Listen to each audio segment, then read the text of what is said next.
motherfucker, man. Oh, wow. That's fucking crazy. Get things into existence right there. That was a God moment. What's up, y'all, man? We sitting here tripping, man. Peace and love. God body said, you know, you speak it into existence, man. You give it life, man. Peace, love, and power, man. This is Kansu Sheshmore Moon. Man, yeah, man, we having a major build, and we figured, you know, let's go live like now. We should have been live a while back. We had technical difficulties, so forgive us for that. Build, and we figured, you know, but we are here, and we're going to talk about, you know, your genetic history, unlocking the codes to your genetics. Whoever changing the tire in the background, hold on, let me see. Somebody was changing the tire, something, building a tent. I don't know who that was, but understanding the cognitive value of human existence is very important, and this is a precursor to discussing the difference between culture and science. And these are basically two universes that sometimes they overlap one another.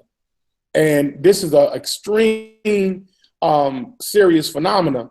And we wanted to discuss it, man, for the public, because we have a modern day trend that through the evolution of technology and science, we're now able to track our genetic history and unlock the code to our history from a genetic aspect. And that's very important. And when you talk about genetic testing, the most common way is done by either a DNA test clinic or independent DNA test supplier, if you didn't know that. And normally it's by cheek scraping. That's also known as the buccal swab. You have spit cups, mouthwash, chewing gum, and then it's mailed to a testing lab, for those who didn't know.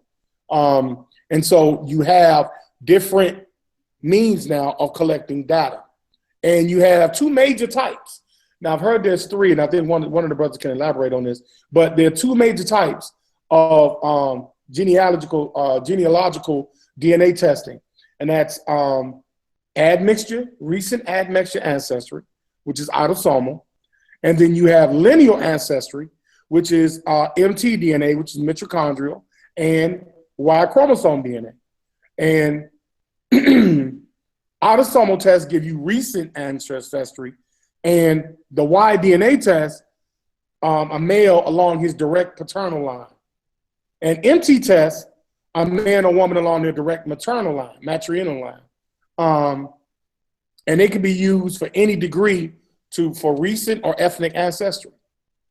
And so this has created a phenomenon, because now people have the ability to quantify who they are, where they're possibly originated at, and be able to build on their ethnicity and add to their cultural melting pot. And this is so important. And so I think that this is a great conversation. This is something that really needs to be had, because a lot of people we have now that are byproducts of this information that have become fanatics. And I think the fanatic action is really done due to social indoctrination, especially us here in America. We eat differently based on region. A lot of people don't know is where we're domiciled in the United States. Each state is a state of being. So if I live in Illinois, I'm an Illinoisian. If I live in Kansas, I'm a Kansian. See what I'm saying? We all have different cultural norms, beliefs, and things that I've spoken of in the past that are those 8 elements of culture. But I want to open the floor, and it's going to kind of be an open conversation. I'm going to try to moderate it, because this is a dynamic conversation. This isn't something that you can just blah, blah, blah your way through.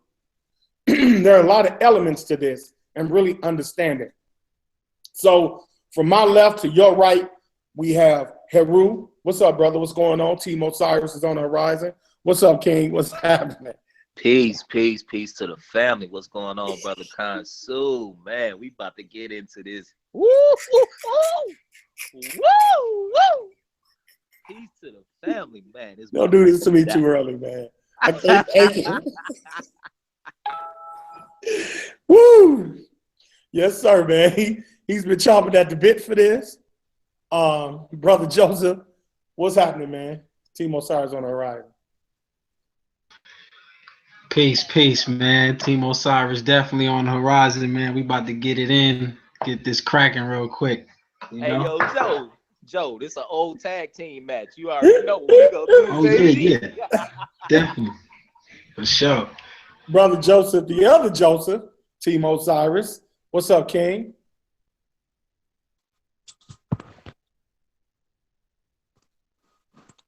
Y'all can hear me? Yeah, we can hear you, man. Sound like you Cold Pro. Nah, I'm on the clock here at work. I'm gonna sit in and listen in. All right, gotcha. Team Osiris up. Team Osiris on the horizon. Yes, sir. I might chime in if my expertise is needed. That's the third member of the team right there, man. Me and the two Joes, man, we beat this topic up all the time. Yep, well, send them in timeout.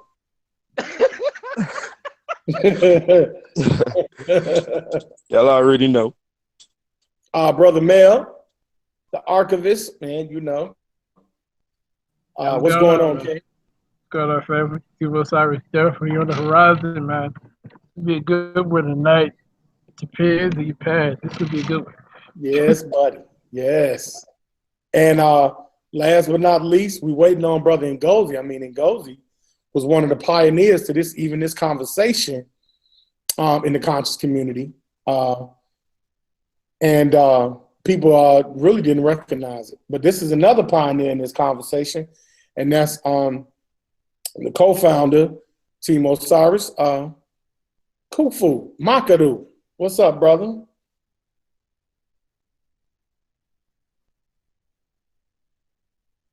Okay, maybe he be in the vortex most of the time. He'll chime in like Batman in a moment. But I'm gonna open the floor because there's no need for me to diatribe too much, except I've given you the basic understandings that, to recent, we do AT DNA testing, and we do Y-DNA and mtDNA testing. Okay, and we'll get into the quantum understandings of those things, the STRs, short tandem repeats, and things like that, the matching process, the biogeographical ancestry, all that good stuff. But let's get into, the social political effects of it. And let's start here, and I open it to the panel. Is DNA testing valid? And if it is, why?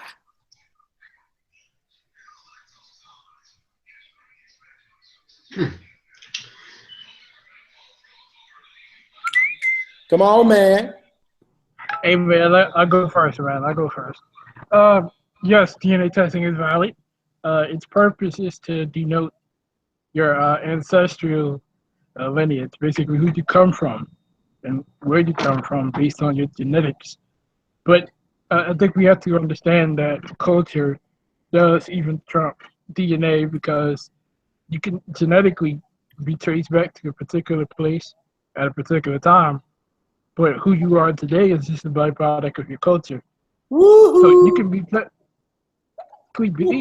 from West Africa. Scientifically, genetically, you can be from West Africa.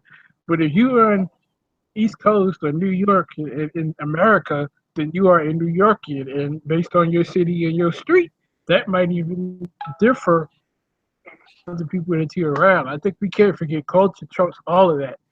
Yes, it's important, but you got to understand your cultural identity is over all of that.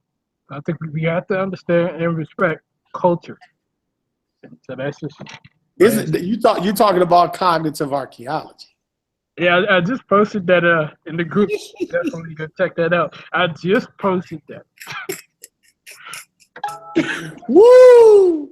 Shots fired. Shots fired. Just clean the gun too. Just clean the damn gun.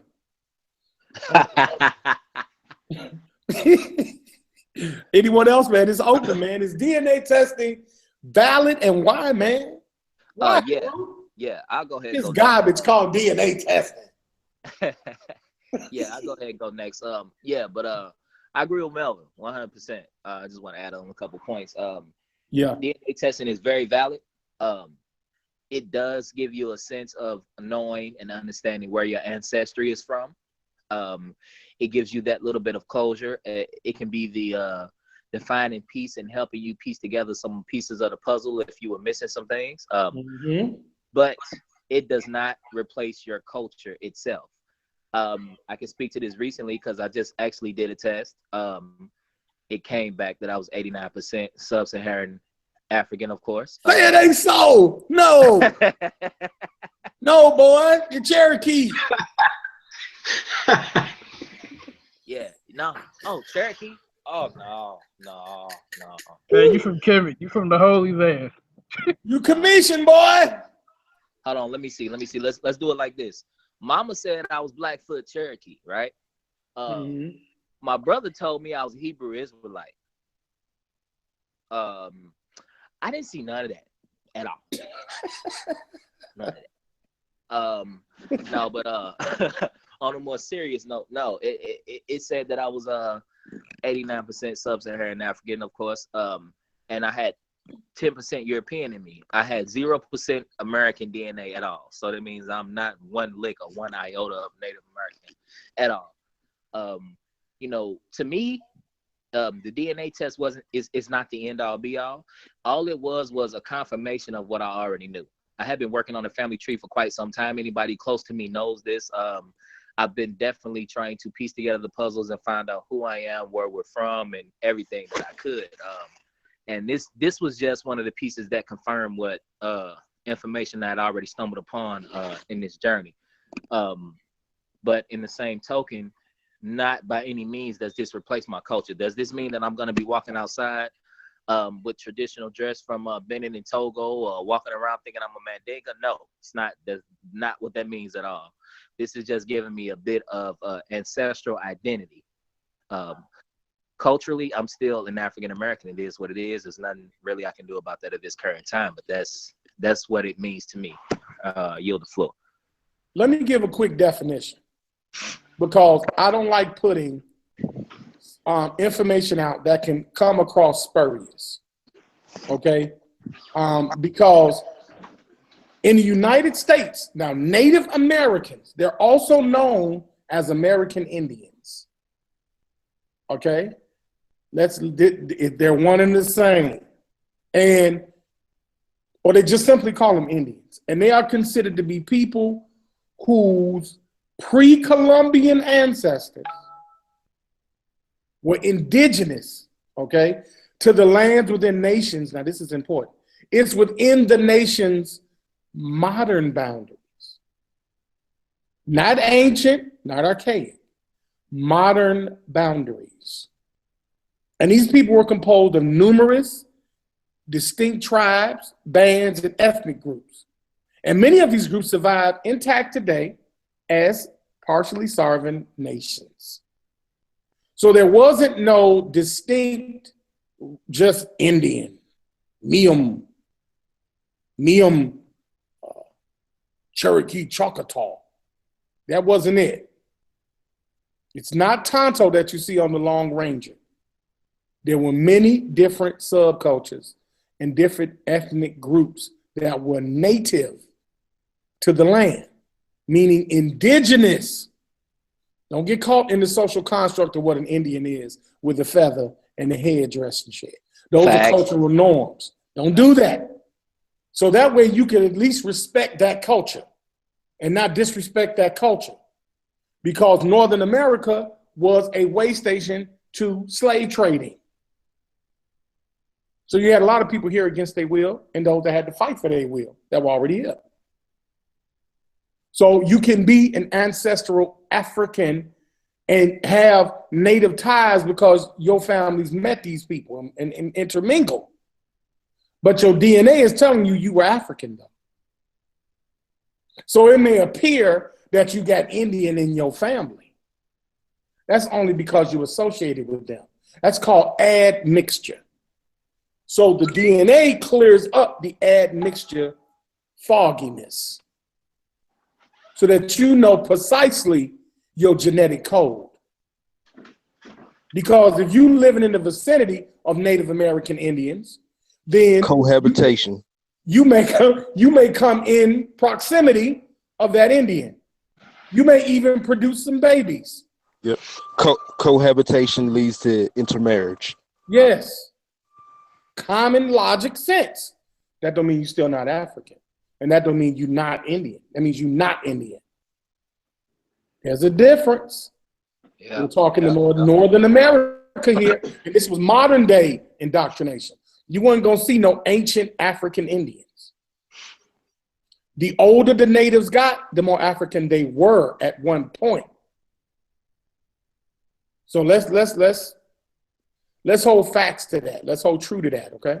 But I'll open the floor, man, to the same question. If anyone wants to continue to expound on it, unless Haru and everyone have done a great job. But anyone else on the panel want to expound, is, DNA testing valid, man, and why? Yes, I believe DNA test is very valid, because, depending on, who you are and, basically what continent your ancestry comes from, it determines what medication will be good for you, what your diet should be like.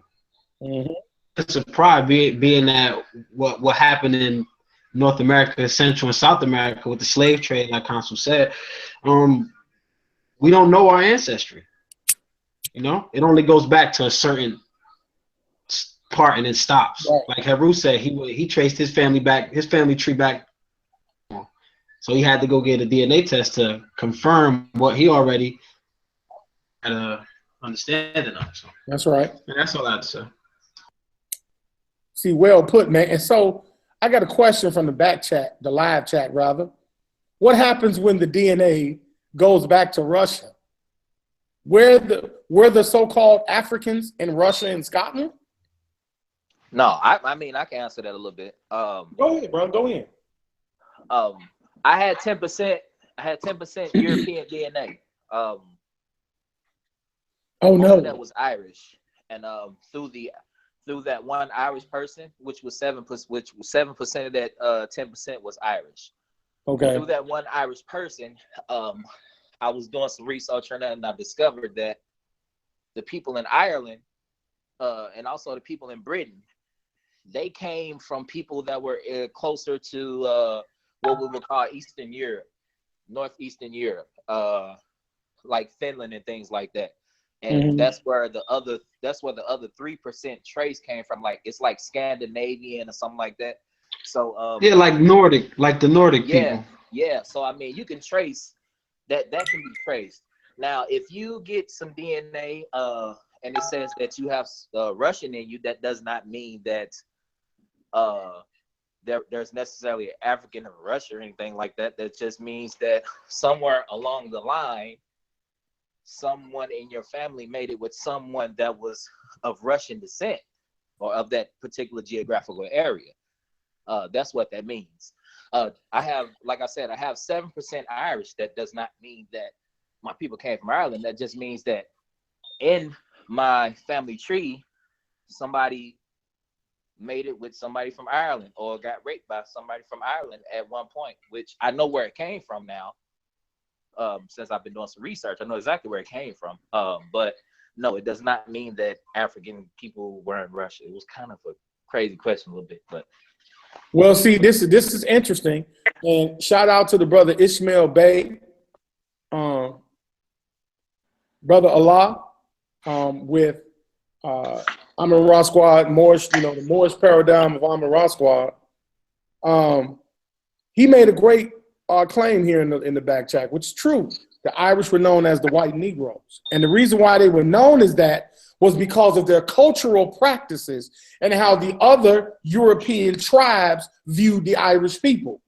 Absolutely. And a lot of Irish people intermingled with Africans, or what we would call African, right, or basically Moors in that region, because what we called each other changed based on region. So that's why they would look at them as the Negro, because they would carry on cultural characteristics that would, of course, outshadow their genetic base. Yeah. And that's where we get into like a lot of social conflict. But good Good look, Brother Ishmael. Yeah, I want to add. but I found Oh, out go ahead, that go ahead. no, I just want to add really quick. ahead. An example of a living example of an Afro-Russian or an African Russian genetics is Roy Jones Jr., the boxer. That's a good living example of somebody Yes. that's African or Russian. Yes. Correct. See, well, go ahead. I think Henry wanted to make a. No, I was about to say, yeah, because the Irish, they are the if I could, you know, if it makes sense, they are the nigga of the Europeans. Ooh, I should say. So there definitely are accounts of indentured servants or of Irish people being on plantations right along with Africans. There are also stories of Africans and Irish running off into the swamps and the woods of southeast United States also. So I mean there are some similarities there between the two. So just want to make sure we understand that also. well, you know, and it's some really powerful interjection going on in the live chat. One thing, and this is one of my favorite books, I actually forgot. Ishmael is telling on his age. To Hell or Barbados.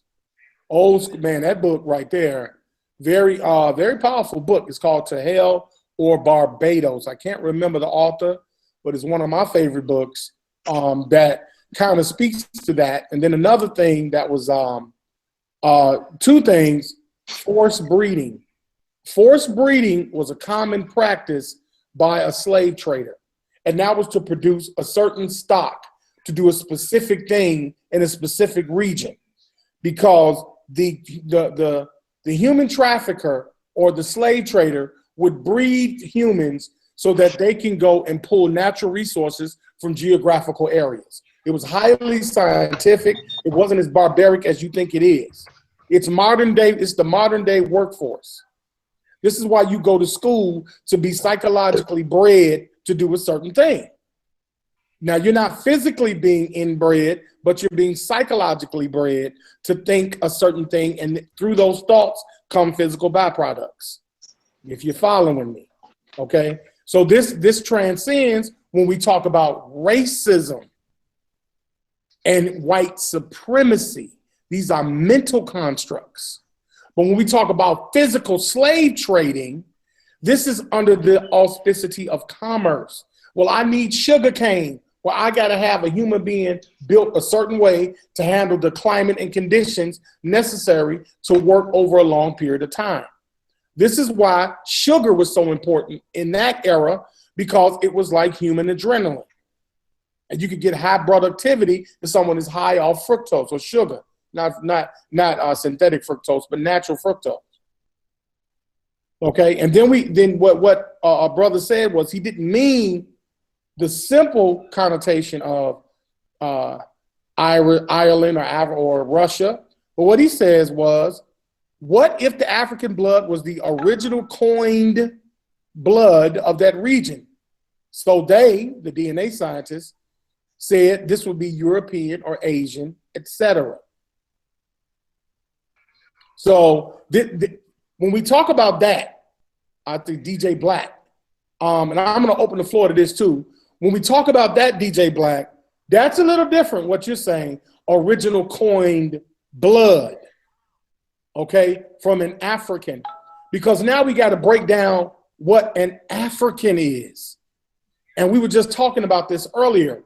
We accept the term African due to Roman classification. That is a casting system. But in Africa, this is why you have the term Moor. You may have the term purple people. I don't know the Swahili or the native tongue to say that, but they were referring to the Phoenicians. You may have, they're different tribal connotations that give the denotation of African. So it's 13 million square miles. We still haven't tapped into every language structure or cultural structure in Africa. Kemet being a popular study, is only 2% of archaeological proof that has come out of Kemet. 2% to this point. And it's almost less than that. That's how much more studying we have to go. The study of the human existence is so vast. We don't know where language started. We don't know when the first language came about. It's not that simple. So understanding the human genome is another step in unlocking your origin. But your cultural aspect is another world that sits parallel to it. So sometimes people have a tendency to try to overlap the two, and you really can't. We're dealing with strictly genetics right now and DNA and our DNA structure. But I do open the floor to the brother's comment, and I'll reiterate it for the panel. What if the African blood was the original coined blood of that region? So let's just say the regions he spoke of. What if the original coined blood was African? So the DNA scientists said this would be European or Asian. Anyone's thoughts on that? Or do I need to elaborate further? Because it's an interesting kind of question. Yeah, if you could just elaborate a little more on it. Okay. How can it be just an African trait in those so-called Europeans? How can these Europeans carry African traits if they're separate? Separate, like, as in how different species? Because we're all the same species. See, this is what this brother thinks. I'll sum it up because it is kind of confusing. Okay, but I want Joseph to understand it too, because Joseph is very skilled, very well versed in this. He thinks that DNA is cultural. That's why I was saying this before, family, team. If we're gonna present this information, we got to do it right, because we so indoctrinated and we've been so damaged socially that we can't tell the difference between science and culture. And he just proved it. He just said, so is it cultural DNA? So from the aspects of that and us teaching there's no such thing as cultural DNA. Not from a genetic aspect. From a social aspect, there can be DNA social DNA. Yeah. Building blocks of social activity.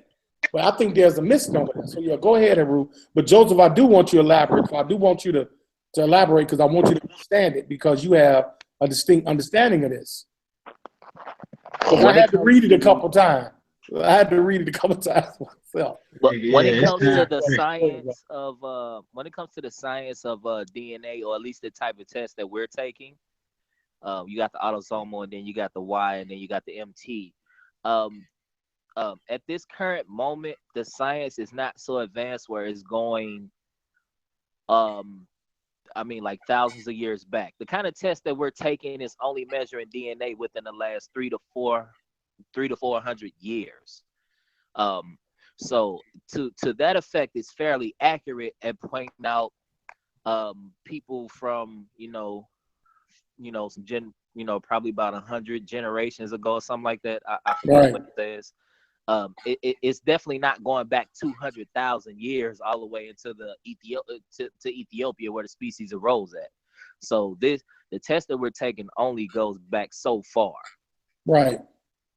And see, and that's what the brother is saying, because he's speaking of, because now we got to speak of crossbreeding before any slave trade.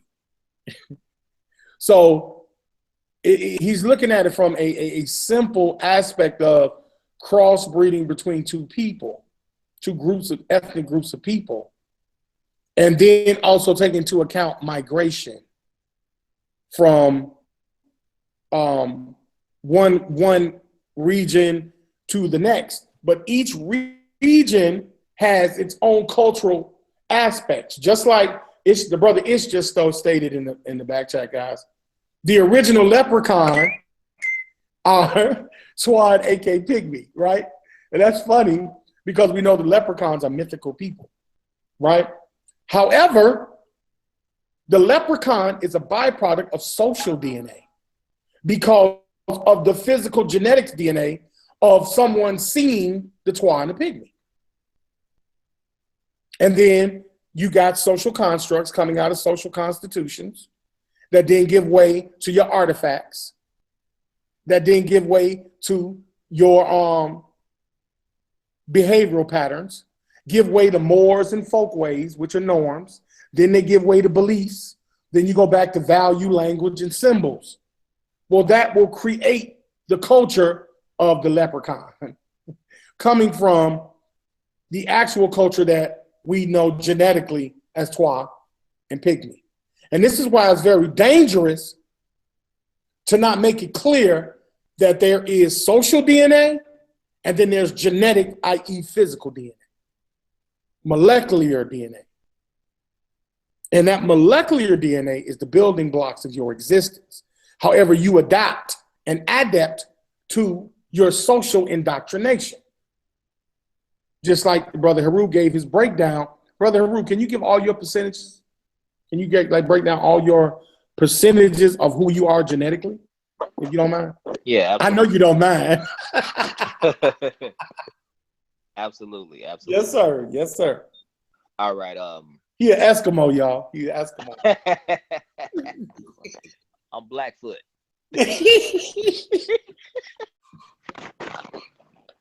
No. All right. We got 89% Africa.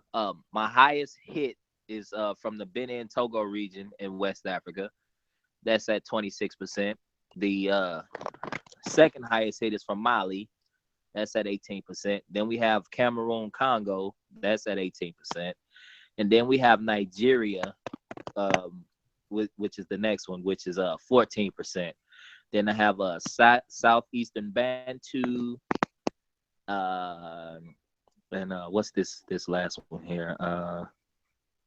Some kind of like hunter gatherer down in like South Africa. That's it's really low, so it's very small. Then we have Asia. I have less than 1% of anything that comes from Asia. Europe is at 10%, and that, like I said earlier, 7% of that was Irish, and the other 3% is from like Scandinavia, like that. But yeah, that's pretty much it on that.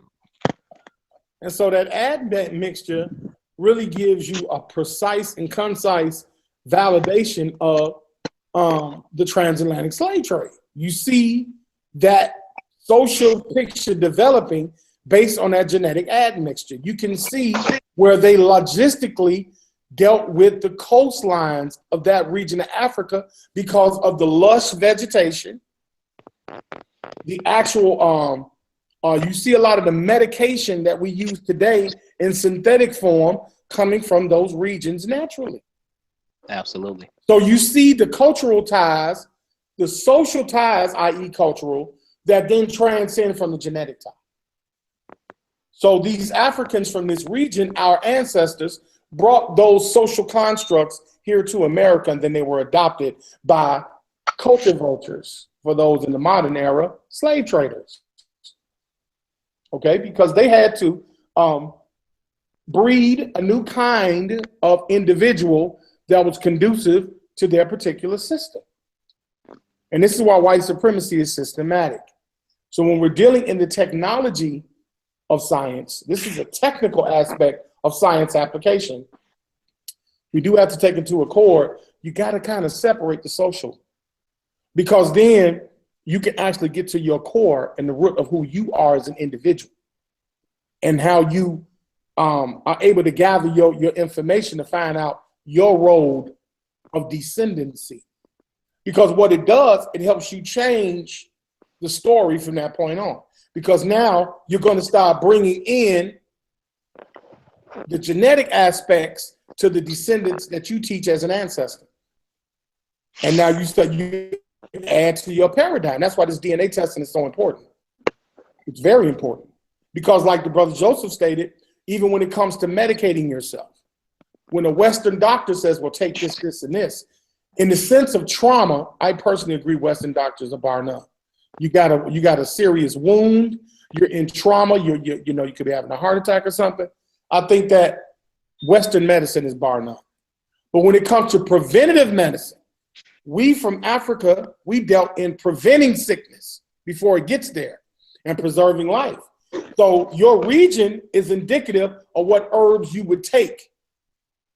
this is what's so valuable when it comes to like people like Dr. Savy, Dr. Africa, any other homeopathic doctors. Is very important because we deal in genetics from where we come from. Like in Northern America, certain regions of plant life will grow, like Paul Diarco grows heavily in the Midwest, in cities in the Midwest, because of the high rate of STDs. Paul Diarco is a natural combatant to that. It actually grow where those illnesses are. You'll find that plant life that usually is a cure for it, and you wouldn't know it. It's growing right next to that building you live in.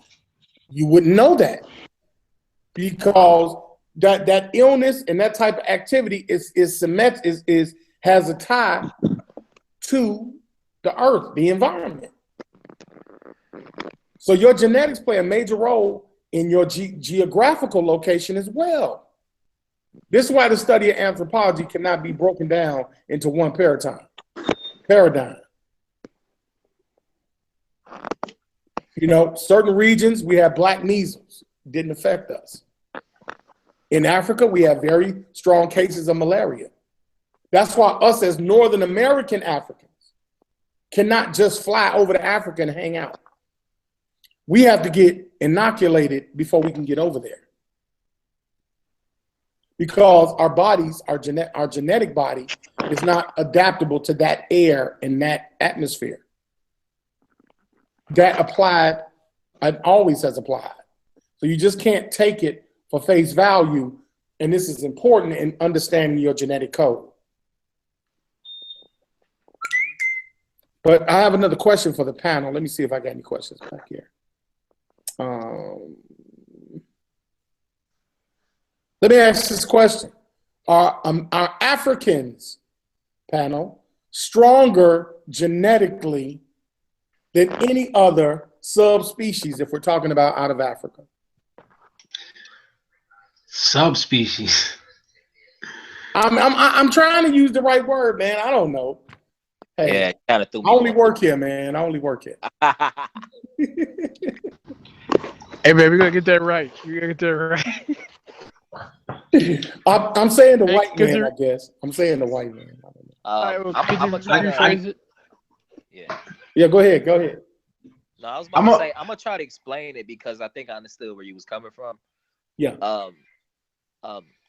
In terms of genetic diversity, yes, the people on the continent of Africa do exhibit more genetic diversity than any other people on the face of this earth. In terms of them necessarily being stronger, that would depend on the environment, because you have to understand that you have a different varying environments on this planet. You have different people that inhabit different environments, and that's, you know, what makes them, they are specialized to live in that particular environment. Like if you put somebody from Ghana up in Canada where it's cold all the time, they might not do so well because that's not an environment that they're adapted to. If you took somebody from Europe who's used to living in a cold environment, Northern Europe, and threw them right in sub-Saharan Africa where it's sun 6 months of the year and it's over 130 degrees most of the time during the day, they might not do so well. So the thing is, it just depends on what geographical location these people are in, because you have people in Central Asia that are adapted to living in high climate environments where, high altitude environments where some other people might fail to live. It just depends on the geographical region. So when it comes to the human, when it comes to Homo sapiens sapien, when it comes to us, it just depends on what area we are adapted to. So it's not necessarily a situation where anybody is stronger than anybody. It just depends on who's adapted to what environment that they live in. Now, you know I'm about to go there. You know I'm about to turn it up. Hey, before you turn it up, Go I ahead. want to make this known. I want to say this. Even though K. Roos said sometimes they won't do well, you have to understand with an immediate switch like that, they're very, very highly prone to illnesses and even death in certain situations. So you have to understand how the ability to be able to switch environments and Exactly, because totally adopt something brand new kind of explains why you, as from African ancestry, are here today. You were specially bred to withstand all of the pressures from this particular environment. I'm sure those who were here first couldn't handle it for too long. In most of the cases, they left or they passed on because of the immediate switch in the environment. So you have to understand that. Okay. Yep. Okay. Okay. What is or what constitutes? Here we go. I'll do this. What constitutes the original man? Original mankind. What is that? Who is that?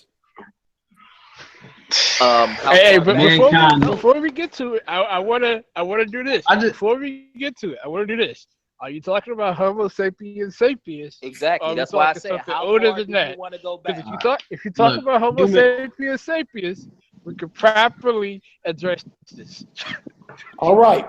I think you're talking about Homo We sapiens talking about- and But we Ish, talking- okay. We got Ish from Honor Rock Squad Morris group coming in. peace, Peace. brother. Ish. I'm saying Peace to the Brother, gods. peace, Team brother. Osiris How on the you doing, horizon. man? Peace, family. I'm gonna be fair for the sake of Ish. education. I'm gonna leave it at Homo sapiens sapien. But if we go there, I want to be fair to the audience.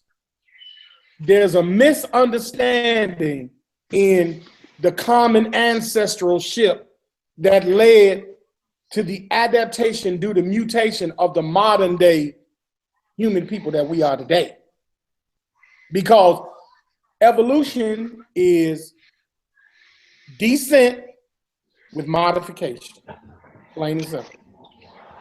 You got the creator, and then everyone becomes descendants as common ancestors, and then mutations come along. And in those mutations, these species or classes, whether it be bacteria or whatever, they adapt to their mutation. That's evolution in a nutshell. So I'll say Homo sapiens sapiens. What is the original man? Who was the original man? That question go for everybody. Ish, all y'all. Y'all can break it down. The original man. Mankind. Go ahead. Mankind is a hybrid species. Africans interbred with other archaic hominids in Africa. I wouldn't say that there's any pure original man. You know, that's I don't understand that, but that's basically it. Like I don't understand that. Okay. No, I was about to add on to that point. He's absolutely correct. We oftentimes when we talk about this topic, a lot of times we only think about it being Neanderthals being the only other archaic human species that we dealt with. But nobody really likes to talk about it. Nobody really knows so much about the other archaic species that were within the continent. And I think part of the reason is that we don't know anything about those is because there's so much focus put on the Neanderthal and trying to tie the Neanderthal to Caucasians, or should I say Eurasians, so much trying to put so much folklore and myth to that we completely skip over the other things that's going on within the continent. Yes, our species did mate with Neanderthals outside of Africa, but also there were other species within Africa. You have Homo, hope I say this right. I want to butcher the name too much. Homo Rudolph, Rhodesian? that was in West Africa also, over there in the tropical areas where most of our people were from. You know, modern humans definitely bred with them. That's why we have those other archaic human markers, like the A00. That's where we get that from, stretching back 338,000 years ago when our species wasn't even what it is today. So we got to keep that in mind. So Joseph was correct in saying that there's really no such thing as a pure human, because Homo sapiens sapiens came from a succession of different other hominids until we got to this very point that we are now. And I yield the floor after that. Yo, I'm gonna say this. It's gonna piss some people off. The original man is the ape. There we go. There we go. Hold on. There we go. You forgot great ape. You got to add the great part on. There we go. Hey, come on, Ish. You can argue that. You can argue that. But no, to be serious, I do agree with my brothers. There is no original man. You have a species, a human species, that has learned to adapt and survive throughout various factors that may have happened to them, whether it's from an environment standpoint or, biological issues. So the whole, or even cataclysms. Yes. And so the whole name of the game is survival. It's not about who's the original, because if there was an original, I guarantee you he wouldn't be alive today. So it's all about survival. It's all about being able to handle any environmental pressures that are thrown at you and learning to adapt and making sure that you procreate. So that species, that seed of yours is able to be more immune to that particular situation. So I think that's something we have to remember, that throughout from ancient man, from the great ape to now, each species has advanced due to learning how to survive and adapt. Okay, is it learning, or is it instinctually? Does it happen because it has to? Yeah. Is adaptation a learned response or an auto response? It can actually be both. Yeah, I would say it could be both, because you have to separate the factors. If you're talking about an environment, what factors would cause one to adapt? If you're talking about the prey and predator chain, then that would be learned. You see others that look similar to you, and they consistently fall under the prey paradigm. So you would adjust. You would either move up in the trees, or you would learn to run on the ground. Yep, and then you have to bring the other side. The other side of that argument is you got things like climate change. You got things that happen. This planet is very unpredictable, and that's the law of this planet. Either you adapt to your environment or you die, and that's just simple and plain. Here's some interesting questions, and genetics is always going to deal with evolution, right? There's two comments from the back chat, and then I'm going to put a question out there. And I think, and Ish, you can be quiet if you want to. You're not going to be quiet too long. You can try that. That's not going to work. I'm on standby, bro. Yeah, it's too late to turn back now. Of course, a comment was, show me an ape that has built a car. Why haven't apes evolved? Well, I think the question itself, it's similar to asking why you have dogs and wolves. Why are wolves still around if dogs are here?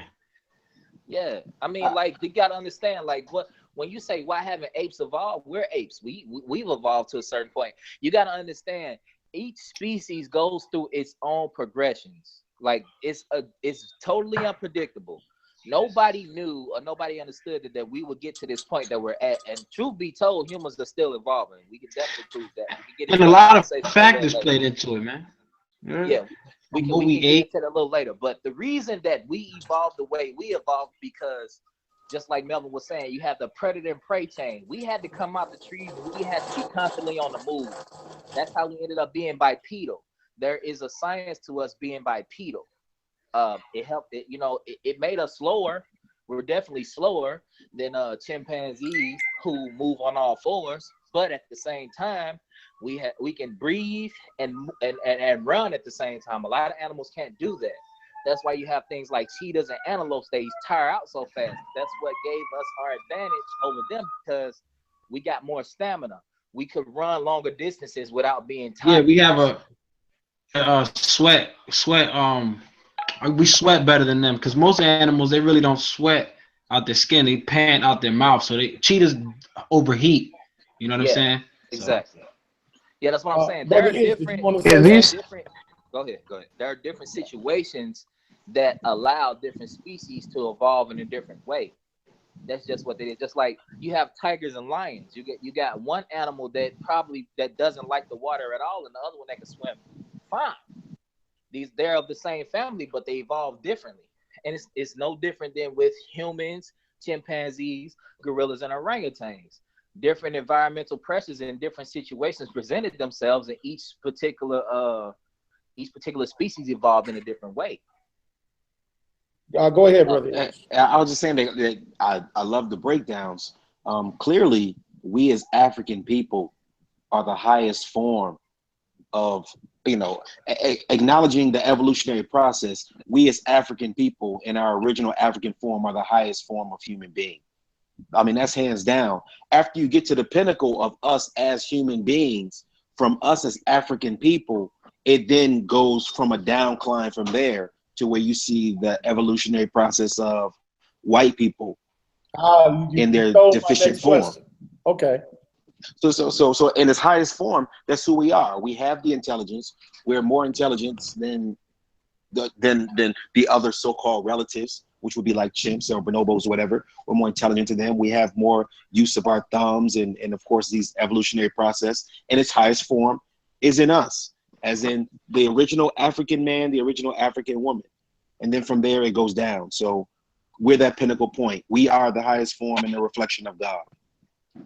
Now, okay. I want to add something before you go. Yeah, go ahead. I'm going to add something. There's one thing I do want people to know is that these apes or these monkeys, they're currently within the Stone Age right now. So they've learned into how to advance cognitively and understand how to make, create, and use tools made from stone and sticks. So they're advancing, but at a slower rate. I don't know about you guys, but I would hate to see a sophisticated ape. I would hate to see that. Well, now I was going there. Yeah, I don't like to see sophisticated apes because we sophisticated apes and we mess up a lot of stuff. But because if you're talking sophistication, it starts with the Bushman, and that's scary. I don't know about you guys. Well, see, this is I'm going to pose the next question, but this is something to observe. These science fiction movies always, in my opinion, philosophically, fiction is nothing but real life with imagination. That's all it is, because you got to take elements of fact to create fiction. But you look at these science fiction movies like Planet of the Apes. I knew you was going there. And if these apes were to become sophisticated, we got a problem. We got a serious problem on our hands if they become psychologically equal to us. Now, saying this, and we're in the same family, that means that they have a right and a will, I use this term loosely, to co-evolve. And this is what Melvin is saying, because we do have a question in the back chat that was just answered by you, Melvin. Why aren't chimps evolving? Who says they weren't? Yeah. So because there is organisms that are co-evolving right before our eyes. We're seeing things develop in a very slow form, though. And it's going to take a while. Now, this is my question to that. Where did the white man come from? White man. Wow. And what is the white man? We still asking this question. I mean, it goes I'm just surprised. It's still out there. To that so early, though. The Eurasian came from Africa. That's it. No, that's where he came from. He interbred with archaic hominids such as Neanderthals, which evolved outside of Africa. But this mutated white man is co-evolving. He had to come from something. We all well, here's the thing, though. There's no difference when you're talking white man. Of course, that's a racial concept, but there's no difference between a European and an African person because they're both still human. They can both procreate. There may be mutations. There may be small mutations. All humans share 99.5% genetic similarities. Right. There may be small mutations, and that comes into play with the environment. as well as other biological factors.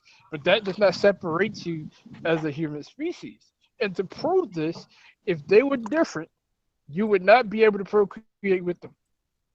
And not only Period. that, but you would have different organs in different places. You would have different pieces of your body in different places. Like if you look at somebody, two people side by side, no matter where they were from, anatomically, you're going to see the same organs in the same places. You're going to see the same limbs in the same places, things of that nature.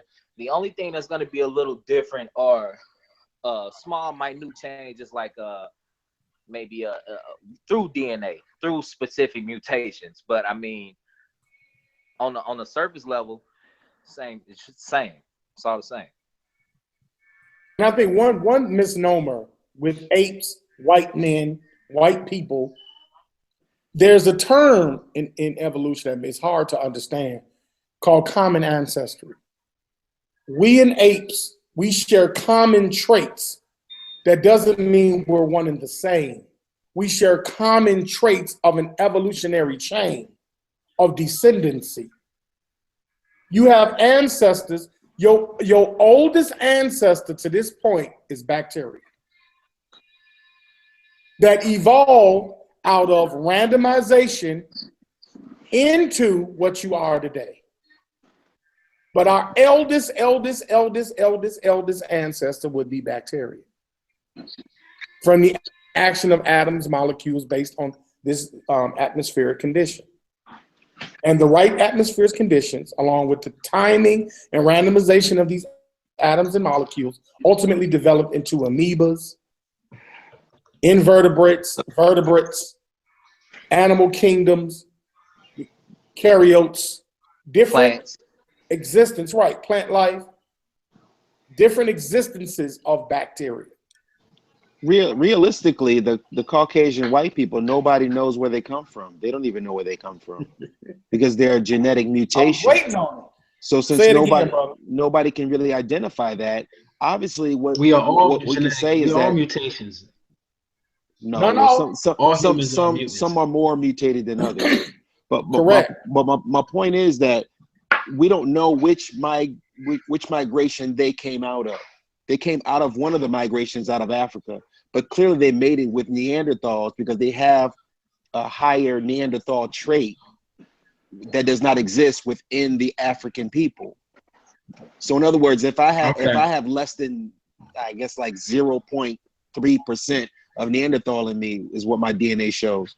But if it's going to be someone who's outside of Africa, they're going to have more than that. That means that one of those genetic traits of them mated with the Neanderthal, and that's where they are today.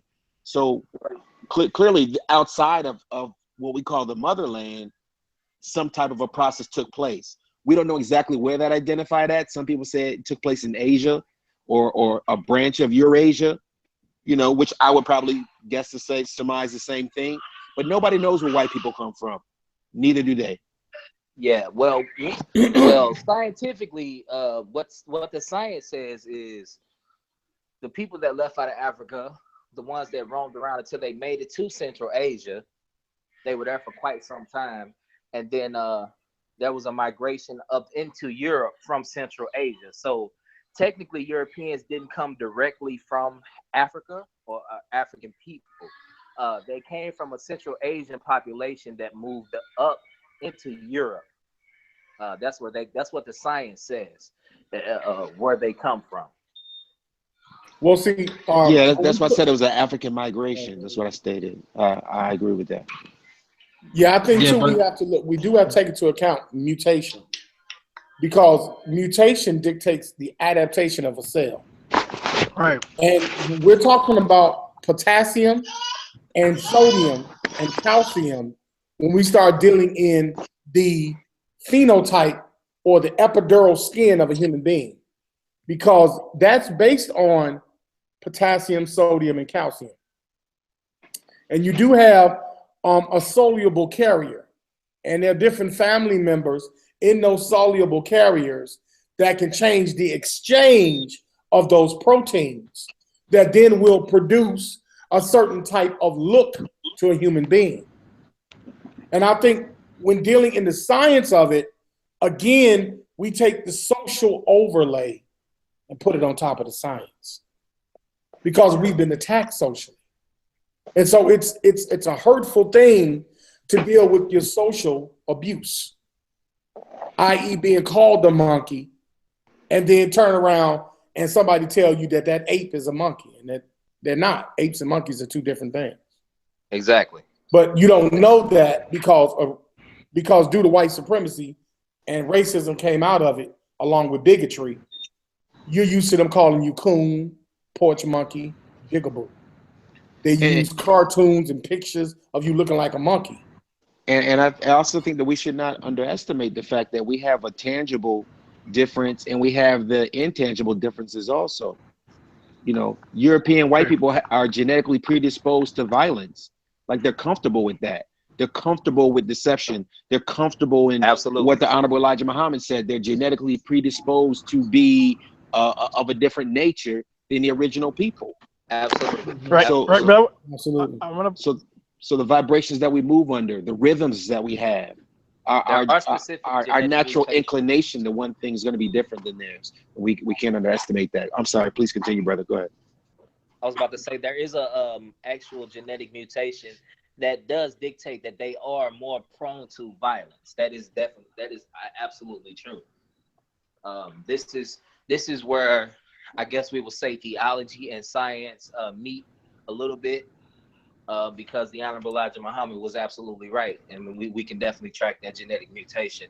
If you give me a second, I'll get you the name of that while you brothers build. I'll go ahead and make sure I get the name so we all can see it.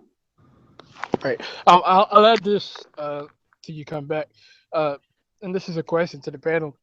If you were in the European shoes as far as migrating to northern Eurasia,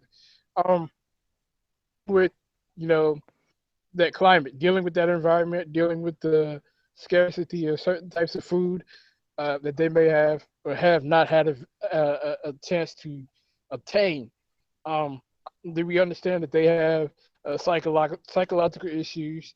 They have issues with nervousness. They have issues with depression. You guys talked about the urge to kill, the urge to end a life of a being, a living being. Putting yourself in their place, in their particular environment, knowing that the environment where you came from, wonderful, and these particular psychological issues, because they're all psychological, but not prominent at that time. Not saying that they did not have them, but they just weren't prominent at that time. Do you think, or humans, period, would have gone through the same thing, the same mindset, the same behavior patterns? Do you think that would still occur? Well, you got to think about the environment that the European came from, opposed to a traditional person from the continent of Africa. In the continent of Africa, you have different food sources. You have abundant food sources. You have a climate that's more conducive to activity. Whereas if you look at Europe, you see Europe as, at that point in time when they were developing to become what they are now, you had a population of people that were existing in a very cold environment, very scarce food. There was not much vegetation. So of course, over the period of a certain period of time, you're going to get to a point where now we are prone to violence. We're prone to cannibalism. Not saying that it doesn't happen in other populations, because cannibalism does. So I don't want to make it seem like it's only there. But you have a situation where these people they don't have, should I say, resources readily available. So when they do encounter people that do have resources readily available, of course they're going to want to kill. They're going to want to take. They are going to exert this dominance over people that they come into. And the people who already have these resources available to them, they don't quite understand what these people are doing, because they've always had these resources. So it's a situation where they're just like, whoa, what's really going on? You know, if you understood what I'm saying. I think the genetics are going to dictate the nature of the human being itself, regardless of the climate. White people have been living in warm climates for hundreds and hundreds of years. They're still killing us in Florida as quick as they would kill us if they were living in the Caucasus Mountains. That's impertinent. Right, but you got to understand, a genetic mutation doesn't happen overnight. So the people that came out of Europe or out of Europe 200 years ago or 300-400 years ago are the same people that are over here now. They're still the same people with those genetic modifications. So it's essentially the same people. But when these specific mutations were coming about, you know, this necessarily wasn't the case. But now these are still the same people, so we got to keep that in mind too. Right. That's a very good point. Very good point, brother. Right. I consider that's cultural. I mean, that's cognitive anthropology. They're definitely. Your understanding of who the European is and what makes him a European as far as the mental mindset, and to understand that and to put yourself in that position, then you understand why they are the way that they are psychologically. Right. Because right. The social institution of the European began with Christendom, and in their need to have a sense of identity and belonging. Their cultures overlap one another because you're talking about the western region of Arctic region that made up what the European is as opposed to Eurasian. There's a difference because there's no border in Asia and Europe, but you have people that are indicatively European. The majority of them migrated to America and the Americas, hence for the American European. That's why Christianity is so widespread and particularly dominant in the United States, because Christianity is a European construct. And that Christianity came with the deprivation of African culture. And not necessarily in a means to suppress it, but in a means to copy it and add it to a European paradox. A Jesus Christ is not a disrespectful image, it is a stolen image. Right. So it is a difference when you have a culture that wants to account for something. The European had an inferiority complex because history was not kind to the European, because they had no lengthy existence. Right. That's why you needed Jesus Christ for psychological reasons. Yes, they needed that. Go ahead, Ish. I know you was gonna speak, brother. Is it Brother Melvin that's ashamed to be here? Who is that that's in the? No, that's the brother in the back chat. I was gonna ask the panel if you guys are open to those people questions coming in talking. Right. Okay, I can bring them in and we can have a discussion if you want. I think Ashamed to Be Here asked a legitimate question in that he asked, apes are bisexual, so are Africans bisexual? I think that's a good question that was not answered in the chat room that should be answered. Yes, I didn't see that. So with it, Ashamed to Be Here, just to answer your question, yes. Although there are some apes that are bisexual under certain circumstances and some apes that are not. So in other words, you have, as we used before in the examples, you have the bonobos and you also have the chimpanzees. Both of them are 98.5% the same as human beings. The bonobos are homosexual, are homosexual apes.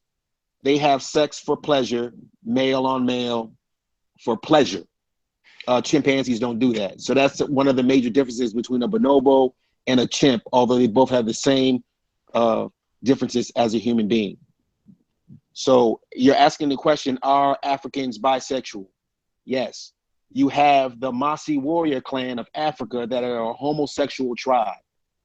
They are blatantly homosexual, and the Masi warrior clans, the kings of the Masi warrior clans, have sex with male children by order. In fact, even on Fridays, they're not allowed to have sex with women. They're ordered to have sex with men. So the Masi warrior clan is homosexual. Wow. Why you do that, Ishmael? What? Now you know. The brother asked a legitimate question. I don't know who Ashamed to Be here is. If the brother Hey, wants to get on the phone, we can talk Kansu. about it. Kansu. I love Ish, man. I love Ish. Hold on. Hey, Kansu, I just got one thing to say. Daga. Okay then, brother. Teach. Just teach, man. That's all I say. You reach, we teach. You reach, we teach. That should be hurting. Y'all didn't know that? Oh, I knew it. Absolutely. You know, honestly. Yeah, definitely. Honest, Definitely. Yeah, absolutely. We actually knew that. Oh, okay. All right. We knew that. Cool. Cool. Okay. I'm sorry, man. I'm eating an apple. I'm sorry. Very disrespectful. I'm sorry. And it was a minute. I see the back chat. Let me clear this up. Mossy Warrior Clan. Somebody say Mossy Warrior Clan from Honor Ross Squad. We got nothing to do with what name or what affiliation people choose. That's their own choice. We speaking on facts. It's not a shot at anybody.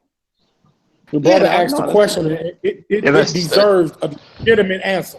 Yeah, that's a culture. That's not picking on a particular group. That's a culture. It's a living culture. This is what I wanted to expose. That's a very profound question that the brother asked, and that was worthy of an answer. And that was a very profound question. And I hope that I answered your question, dear brother. But please go ahead, Brother Kansu. Please continue. Bro. Yeah, and that's the point of actual scholarship that has no bias and no cultural agenda, because the antithesis of white supremacy is the destruction of other cultures and becoming superior to those cultures. So when you have a racist feels that they are superior to your culture.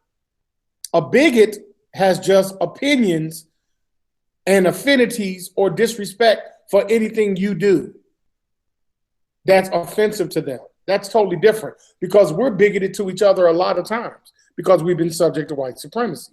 Even when we're talking about DNA and evolution, it's very, very racist and bigoted, a lot of the information. So that's why we're trying to unlock the code. Genetically, you are who you are. Now that you know that, be able to continue and live your paradox with it. So when we start talking about black, white, things like that, now you got to take into the social history of these tribes and what they did socially. Why is the European being looked at the way that they are? Now you got to take your time. Those who are listening in, take your time and study the European. Study European history. Study European culture. Don't get romanticized with the naming and the acceptance of you as an African. You have a Moorish history. I know here in America, I'm Moorish American. See, but that's a culture construct. But we are, because we brought science and culture to America. And the Moors controlled all the science and culture from the Maghreb region when they came and invaded that land and took the byproducts of that here to America. This is why we were able to do a lot of scientific achievements over here, because we had a Moorish construct. But then some people will take the social overlay of Noble Drew Ali and say, well, you're that kind of Moor. Noble Drew Ali wanted sincerely to have a religion that black people can be proud of, that we can culturally galvanize to organize and mobilize us as a people, because we didn't have an identity here in America. That's the same for Elijah Muhammad. That's the same for all the other, Marcus Garvey. All these people were innovative, saying we needed something to create a common bond for understanding. So we have a tendency to take our social history and combine it into our scientific history. And our genetics has nothing to do with being a Moor. Being a Moor is a state of mind and who you are. That's who you are. That's why you were called that, because of your byproduct of what you produced. And the Moors produced science. They produce literature. They produce art. They produce the ability to understand how to prepare food. See, these are things that we have to look at and not just take stuff face value. So when we start breaking down DNA, please don't put your cultural precepts on top of DNA, because DNA not going to lie. It's going to tell you what you are every single time. It's not going to waver. Now, what you do with it once you get it, you may say that you're culturally German, but your DNA may say that you're clearly African. But if you grew up in an environment that you don't have a control over, if you grew up in Germany and you happen to be African, how could you not act German if you grew up there? Well, a lot of us don't have a say-so where we grow up. So people have to take that kind of stuff into accord and not just make things black and white and we just clearly divide it. There's a lot of scientific information that's required in this.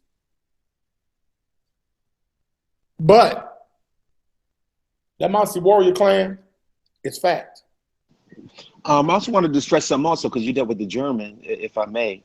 Mm-hmm. I posted up a title in the chat room. It's called "The Lost German Slave Girl: The Extraordinary True Story of Sally Miller and Her Fight for Freedom in Old New Orleans." It's a very good book. I would recommend that people get that book. The story of Sally Miller is very, very interesting, because Sally Miller was 100% German, and she looked kind of Creole-like, and she was mistaken as a slave. So she was taken into slavery in New Orleans, and she had to actually fight for her freedom, going to court as a child. But she was dark in hue, although she was straight from Germany. So it's a very interesting story if you really understand how the Germanic tribes, how they were labeled, the different Germanic tribes and the different bloodlines. You will understand why she was mistaken as an African. And just reading her story from her perspective of how she got her freedom, or the way that she was put into slavery, was very, very interesting. So again, it's a very good book, The Lost German Slave Girl. If y'all get a chance to, maybe y'all can look that up on Amazon and really pick that up. A very good book. Thank you, brother. Well said, brother.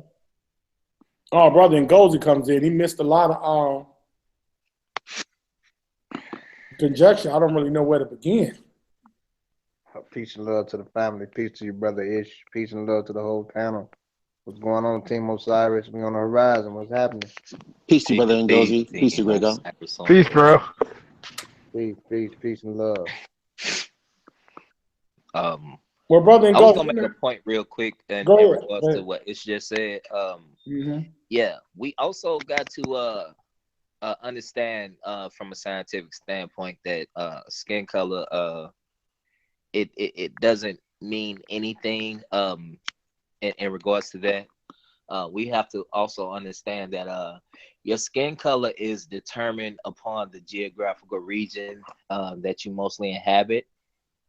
So we definitely have to understand that, of course, if you live in a tropical environment closer to the equator, or should we say like the equatorial zones, you're going to have darker skin.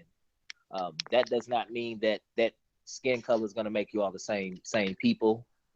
We definitely have to understand that, because some people have a notion in their head that just because they have a certain amount of melanin, that all makes us connected in a certain type of way. But that really is just a genetic mutation of living in equatorial zones.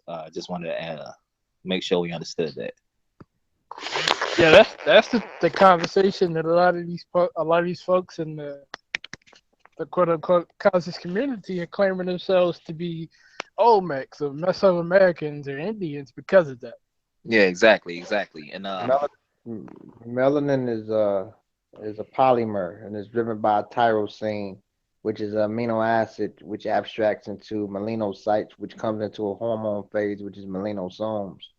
And people living in zone 1, that doesn't necessarily make them have the Olu gene, which shows who's sub-Saharan African and who isn't. Most Africans have the Olu gene. people living in Australia, people living in Papua New Guinea, dark skin. Actually, the darkest people on the planet are not even in Africa. They're the people in the Andaman Islands. They're darker than most people in Africa. You even have people in India that's darker than people in Africa. Yeah. So when you live in zone 1, you're going to be darker anywhere living in any part of subcontinents. Then we got to also understand something about our Native American cousins when they came in the V section, because it's the theory about how they got here was in the V section. It's shaped like a V, and they came from East Asia, and the earlier population that came from out of East Asia were Australoid type, and we know that the Australoid type and the Mongoloid type all have a common thread, even though we know that the Aboriginal Australians they've been subjugated for a long time. I mean, they've been in one part of the world for a long time, and they really didn't do a lot of mixing with a lot of people, and they carry like the oldest type of cultures and the oldest type of African vestiges that left out. If you look at the market and you look at their culture, there's certain folklore and mythology. So anyway, we have to understand the process of Asia and what makes up Asia before the people come through here, even before crossing the Bering Strait. I think we've talked about it earlier. You have something in science, or what the anthropologists classify as proto-caproid. Proto-caproid is the African population that left out. It give rise to Negrito. Negrito people are what you see, the Mani people, the Ati people of the Philippines, the Mani people of Thailand, the dark-skinned Adamese people. All these people would be classified as Negrito. The recent phenotype that's been secluded from a lot of the larger population, it hasn't really intermingled the Australoid population. So let's talk about the process. You have the proto-capoid, which is the African population, which gives rise to the Negrito, which gives rise to the Australoid, which gives rise to the Paleo-Mongoloid. Paleo-Mongoloids live in Thailand, they live in Cambodia. They're brown skin, but they have the epithelic eye fold. They still have brown skin, and they have a slightly denser body to their hair compared to the other Mongoloids, like the proto-Mongoloids that you find in Siberia, and the later Mongoloids that you find in the Neo-Mongoloids, what we see today in modern Japan and modern China. And their form of sodium potassium exchange of 55 is not the same as the sodium potassium exchange 55, which is SLC 2.5. Theirs is SLC 45A2. So what's going on with these people, when these Asians come, before the recent modern Mongoloid phenotype, most of those people in that area look like Australoids. And before that, they look like Negritos. And those dark-skinned people that you see in Thailand, and those dark-skinned people that you see in the Philippines that we know as the Ati people, and those super black people that you find in the Andaman Islands, and those Mahiri people that live in Socotra Island, or the Socotra Island of Yemen, which was also part of the Vidoid race, with dark-skinned original type of people that speak the oldest Semitic languages, which is classified as Southern Semitic languages that we know as the original Arabs. All these people were dark-skinned. Now, when you get into zone 2, most people in zone 2 develops, they begin to get mild pigmentation or a little lighter. When you get into zone 1, that's when you find people with the lightest hues. But with a lot of the pale skin lighter hues are more recent because of the SLC2485 mutation, which occurred between 6 to 12,000 years ago, or 8 to 12,000 years, when it was discovered, when the Asian scientists discovered it in the zebrafish. But outside of that, the people that came over here, which was here first, another population of Polynesian people came. That's what they're discovering now. And then you have these later Mongoloids that cross over here. So you're absolutely correct, Haru, what you just said.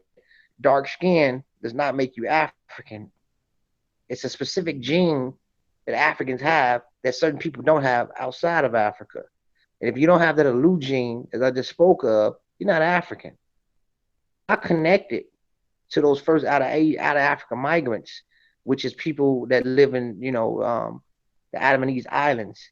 They have haplogroup D, and we also connected to the population that live in Japan, the Anu people and the Jaman people, which are also related to the dark-skinned people of the Andaman Islands.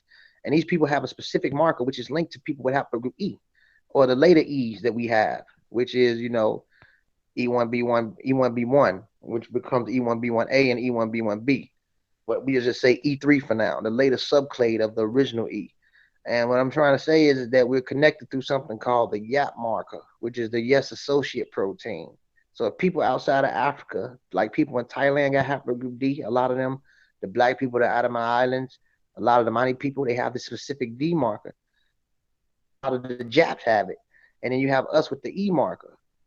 Those markers is connected through that YAP marker, which split somewhere in between Africa and Saudi Arabia. The gene flow has been going backwards and forth for a long time before one population went further east and the other population retained or stayed in the northeastern Africa area, and some just got lost in the peninsula and kind of went all the way down to those islands that we talked about, like the Socotra Islands.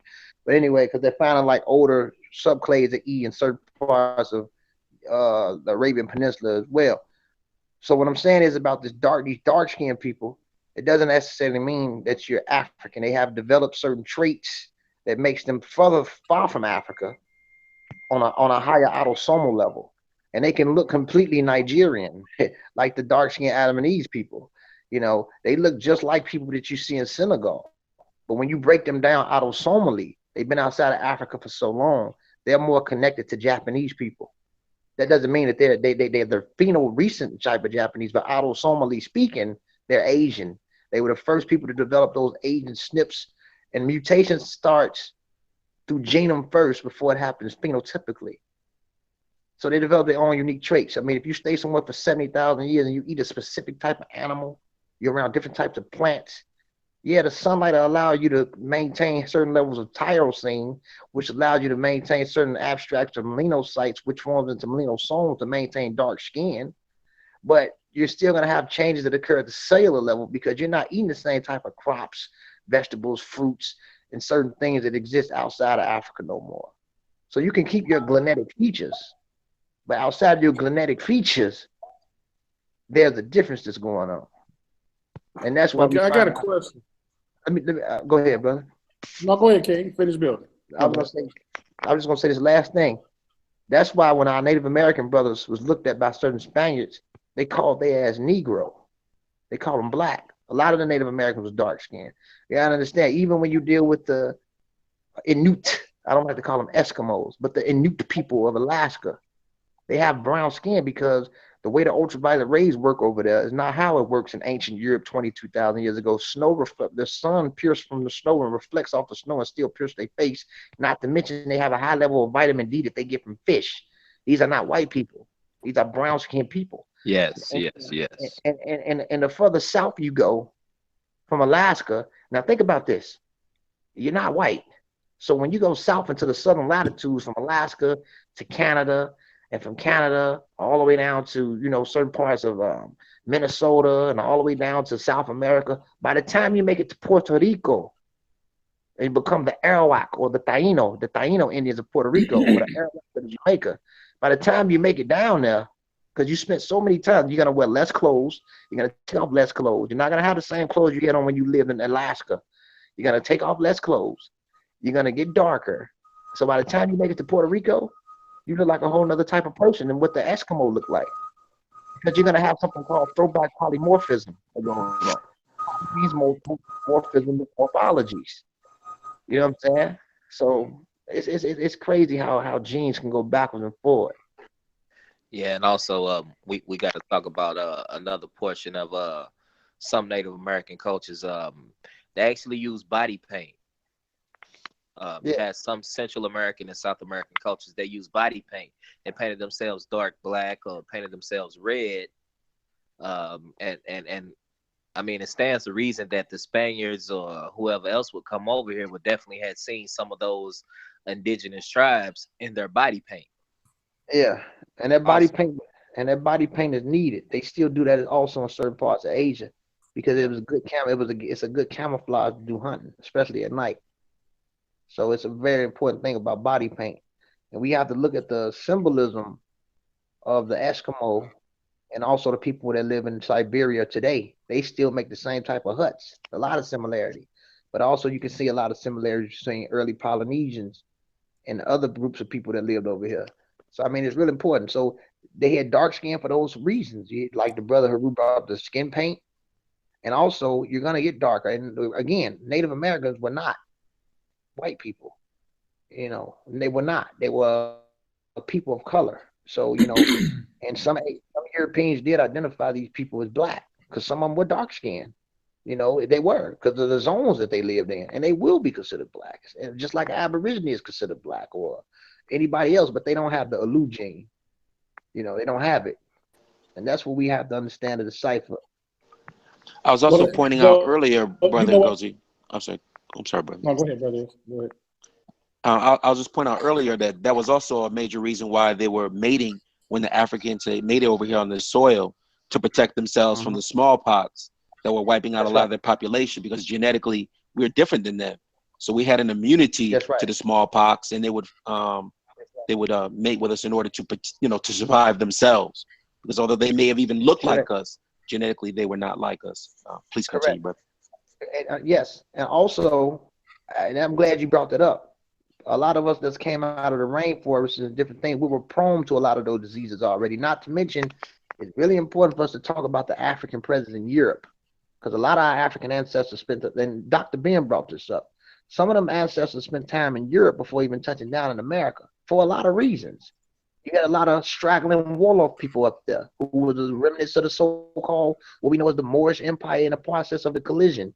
You had people that was going up there that were doing work for certain European populations at a certain time period. So a lot of us were immune to these diseases that they had anyway, based off us living in certain parts of the rainforest and being around them. We had more contact with them than the Native American population did. The same thing that happened with Neanderthal. When modern man came out of Africa 70,000 years ago and migrated out, Neanderthal immune system wasn't strong. You actually wiped him out. He was already on his way out the door. He had rickets. He was poorly developed. He was a sickly human species anyway, the way he developed. So by the time he meets you, coming out of that rainforest, you brought all types of new germs to him that his body couldn't handle. And it helped wipe him out. It's crazy. Well, I wanted to, it was a question that was posed. Go ahead, Rick. And I'm noticing, and this is why I wanted to stress this in this particular discussion, because this isn't the first time that this discussion has been put out there. We are taking social constructs that are affecting our cognitive archaeology. And that means affecting your archaic and modern mind. Racism and white supremacy is a modern construct to disconnect you from your archaic existence. This is why you have to study cognitive archaeology, because you have been mentally disconnected from your ancient existence. Because when we talk about genes, we're going to bring in a socio-political construct to discuss genes. Genes don't care whether you're black or white. They do not have a working mechanism of thought. They operate innately and instinctively. That's it. They follow a program, a predetermined movement and action that appears to be random in the form of genetic drifts. But if you're not speaking evolutionary language, it will be misunderstood. If you're not speaking genetic language, it will be misunderstood. So you have to understand the culture of studying DNA or the culture of studying evolution to understand it. These are social constructs due to the study of human anthropology. So the biology of man, in light of anthropology, has to have the proper language and understanding of that culture. So this question is indicative of that. The question was, let me see if I can find it here. There was another individual, I think it was Lex Vortex, he posted a UNESCO post on science and race, which says there's only one race, the human race. Yes, it is. But UNESCO only speaks to the existence of human beings because science has observed humans. But we don't take into effect is the quantumization of social observation and perception of the study of genetics. Because you can have African DNA, but you can adapt a German culture, like I said before. Yes. If you grew up in Alaska, You could be the blackest on the tree and be African to your heart. But if you grew up in Alaska, you're going to be an Alaskan. Well, you know, Brother Consul, can I add on to what you're saying right Yeah, go ahead, King. You're absolutely correct. Culture and genes is different. For example, we predominantly genetically descend from sub-Saharan Africa. You know, Sierra Leone, Mali, Togo, Nigeria, Gambia, some of us from, you know, different parts of Southwest and Central Africa, Cameroon. But culturally, culturally, we live in a hybrid cultural society. Yes. You don't even speak a Niger Congo language anymore. Right. Because we come from people that speak Niger Congo languages. You speak English, which is part of the Indo-European family. Your attire.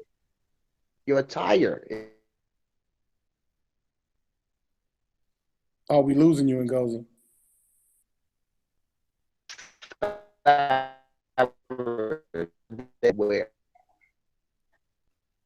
Yo, we lost you for a minute there. So you clearly live in a hybrid culture society that's driven predominantly by European customs. So culturally, you're Afro-European. Genetically, you're African, but culturally, you live in a new age, Eurocentric structural thing. But not, let me just say this though. But within the hybrid cultural society, you have a lot of African influence. We can see it with the music that we play, the instruments that they use, jazz. You can see Africa. It's an influx. It's a hybrid cultural society that we live in. So yes, you can be black or sub-Saharan African, and you can also relate to British stuff.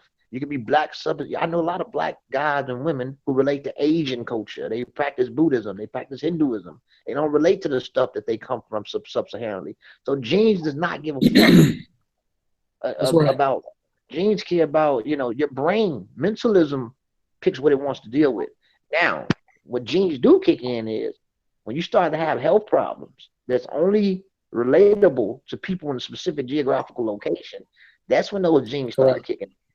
For example, the reason why we deal with DNA, because all these haplogroups and science is getting into DNA, because DNA tells a story of where humans come from. It tells a story of what traits you develop in a specific geographical location.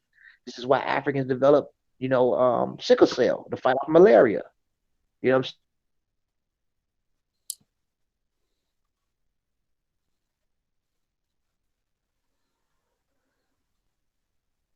You are breaking up and goes, we lost you.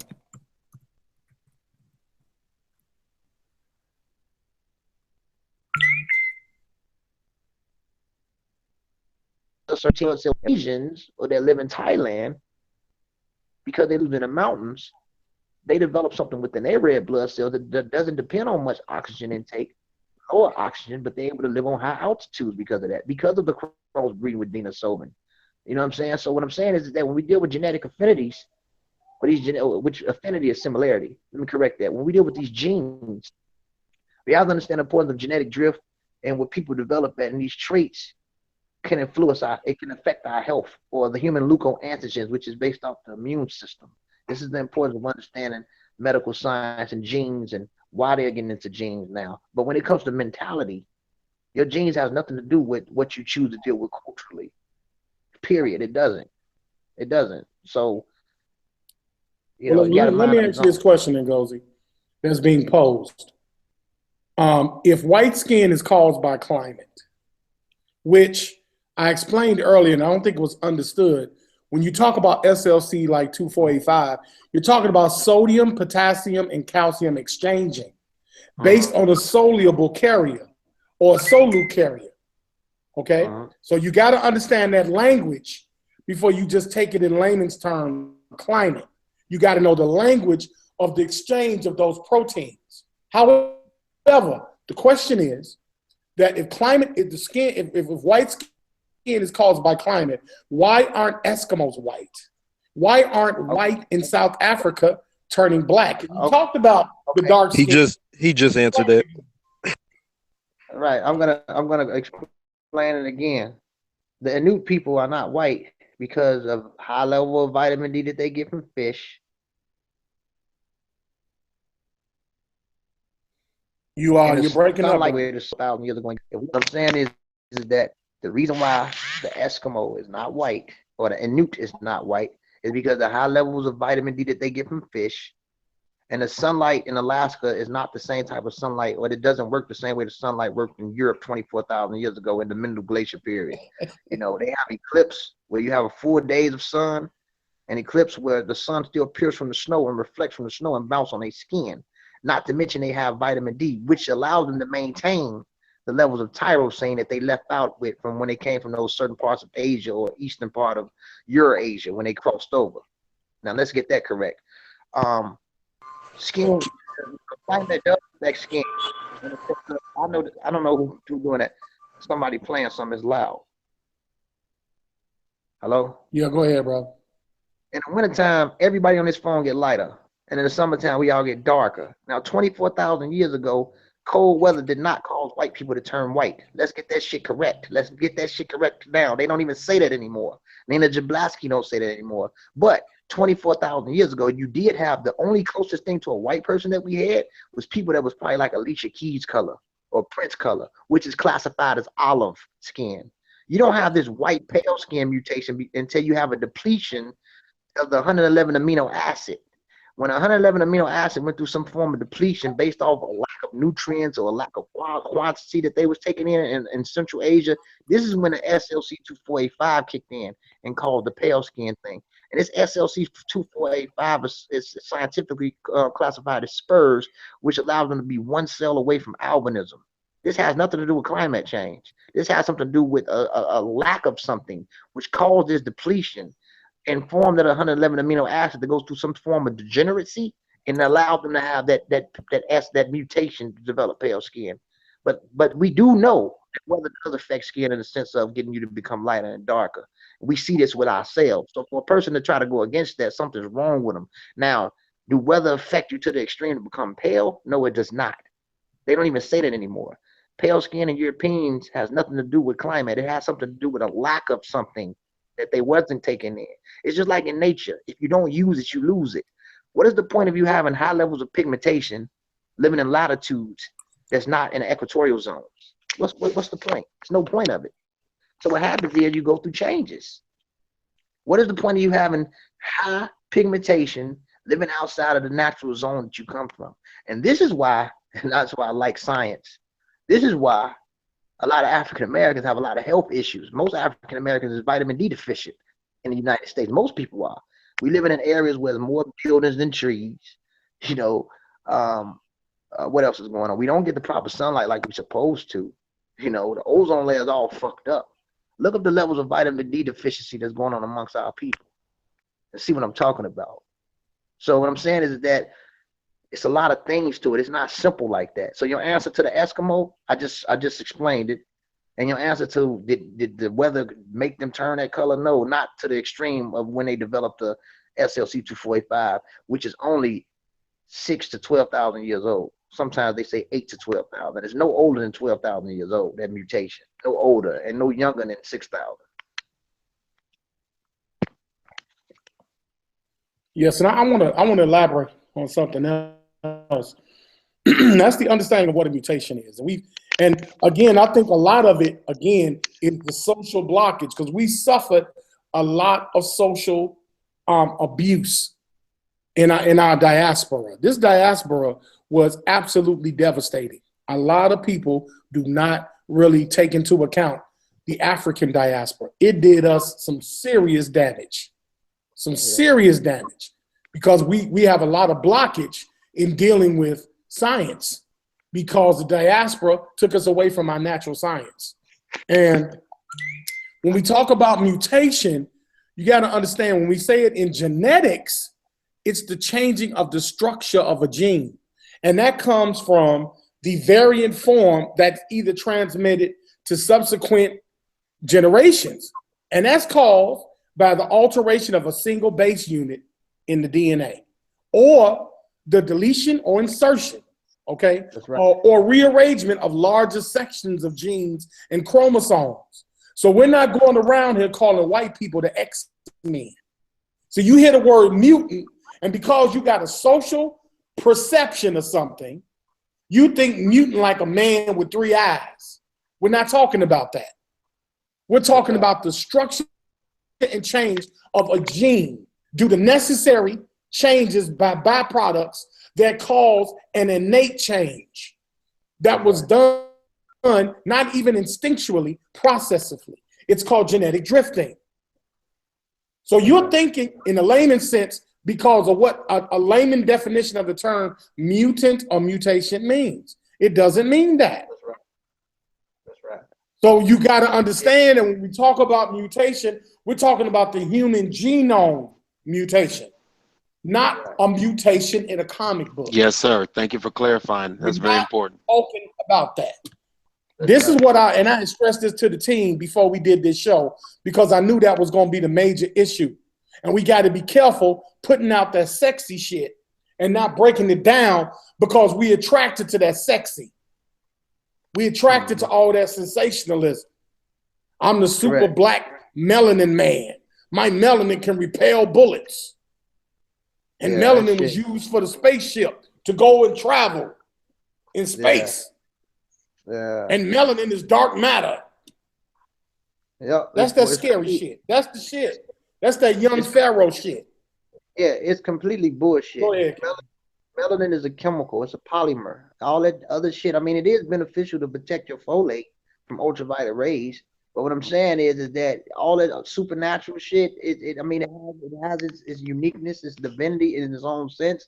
But every person on the planet has a benefit to being a benefit to being human. Asians, like I brought up, they able to live on high altitudes that you can't live on.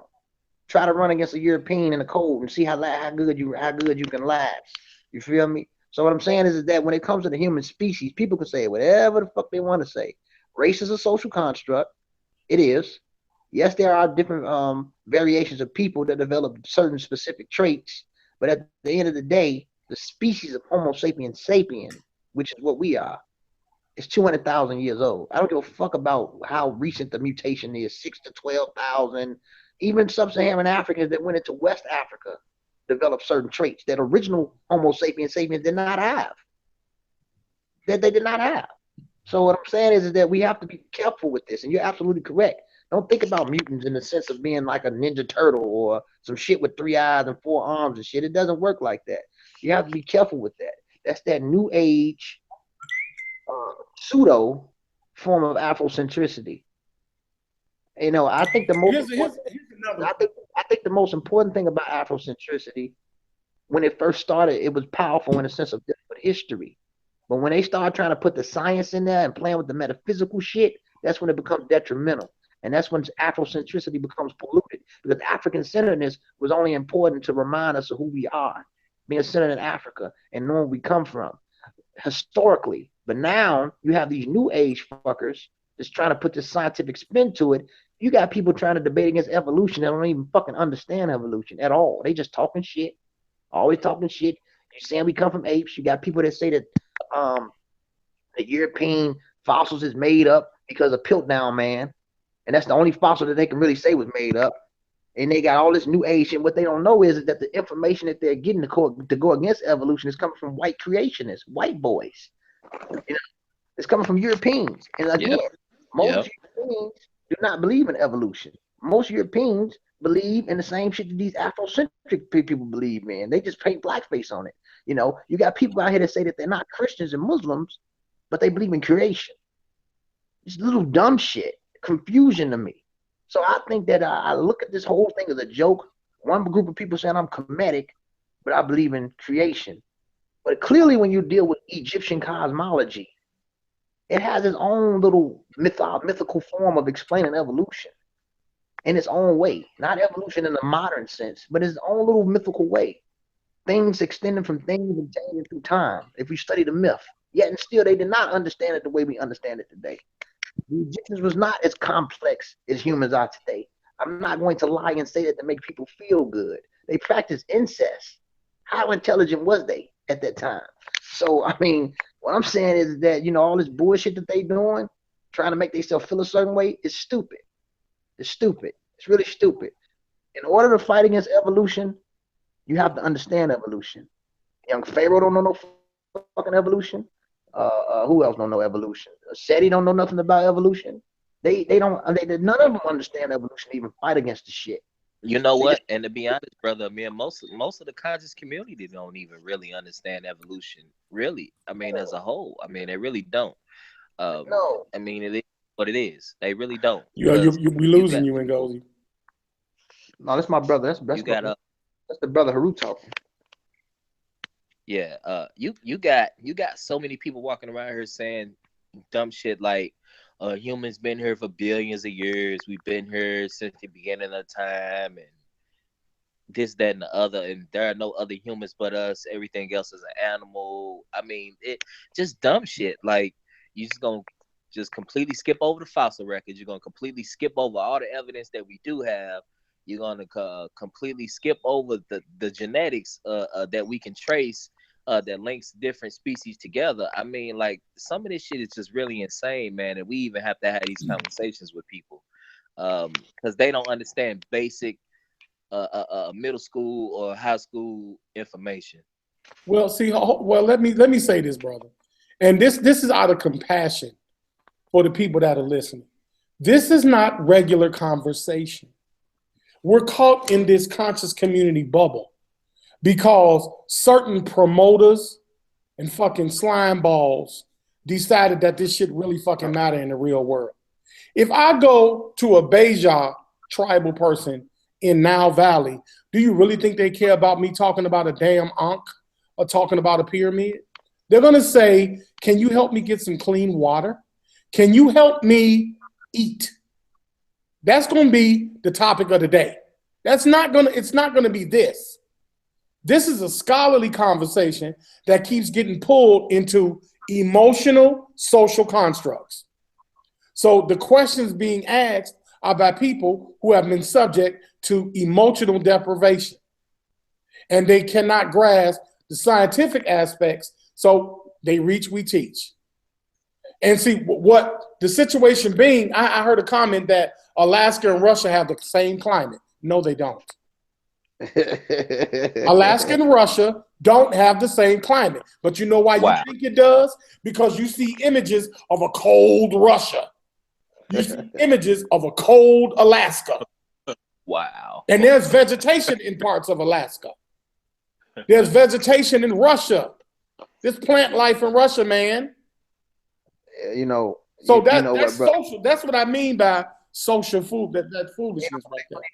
They don't understand. They don't understand geographics. They don't understand. I'm telling you, bro. These people. I'm gonna start asking them. These deep motherfuckers. What is the square root of 81? And I guarantee you, a lot of these motherfuckers don't even know basic shit like that, yo.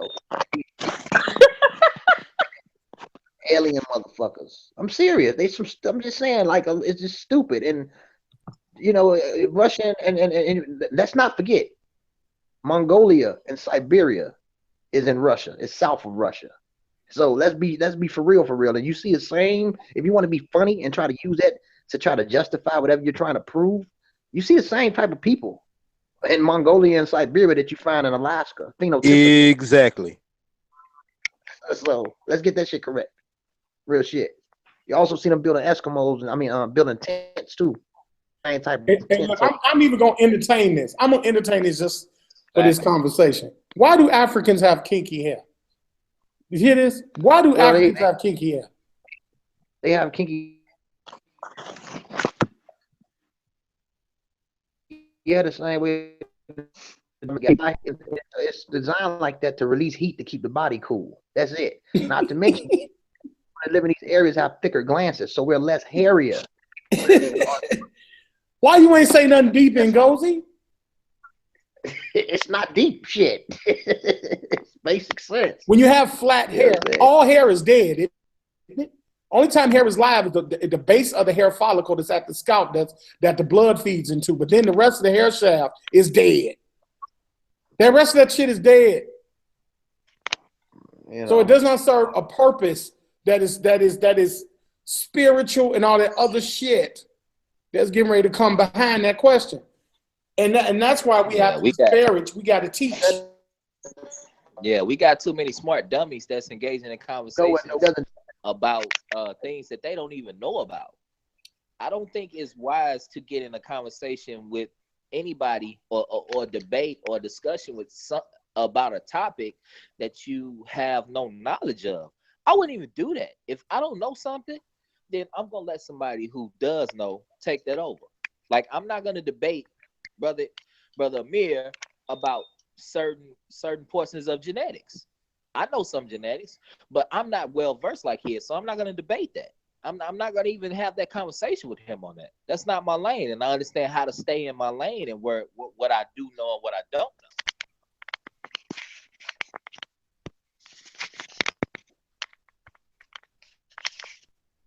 Well, and so this is I think that this is a major obstacle in dealing with science, because we've had in this bullshit conscious community. See, this show is the people are going to benefit from it. This has been a powerful show, and it's not in the sense of ego. It's in the sense of providing proper information.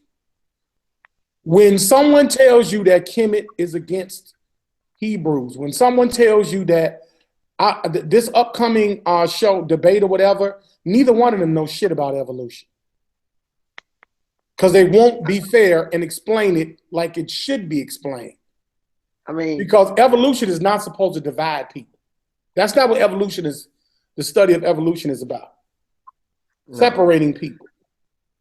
I think the topic of even arguing about Metal Netta is kind of stupid, because Metal Netta, that culture, you know, the language it doesn't belong to you directly. It belong. I mean, we argue over shit. You don't come from Kemet. Your ancestors came from Southwest and Central Africa. Now, don't get it twisted. Kemet was an African nation. It was an African civilization. But this is a unique this is classical African civilization.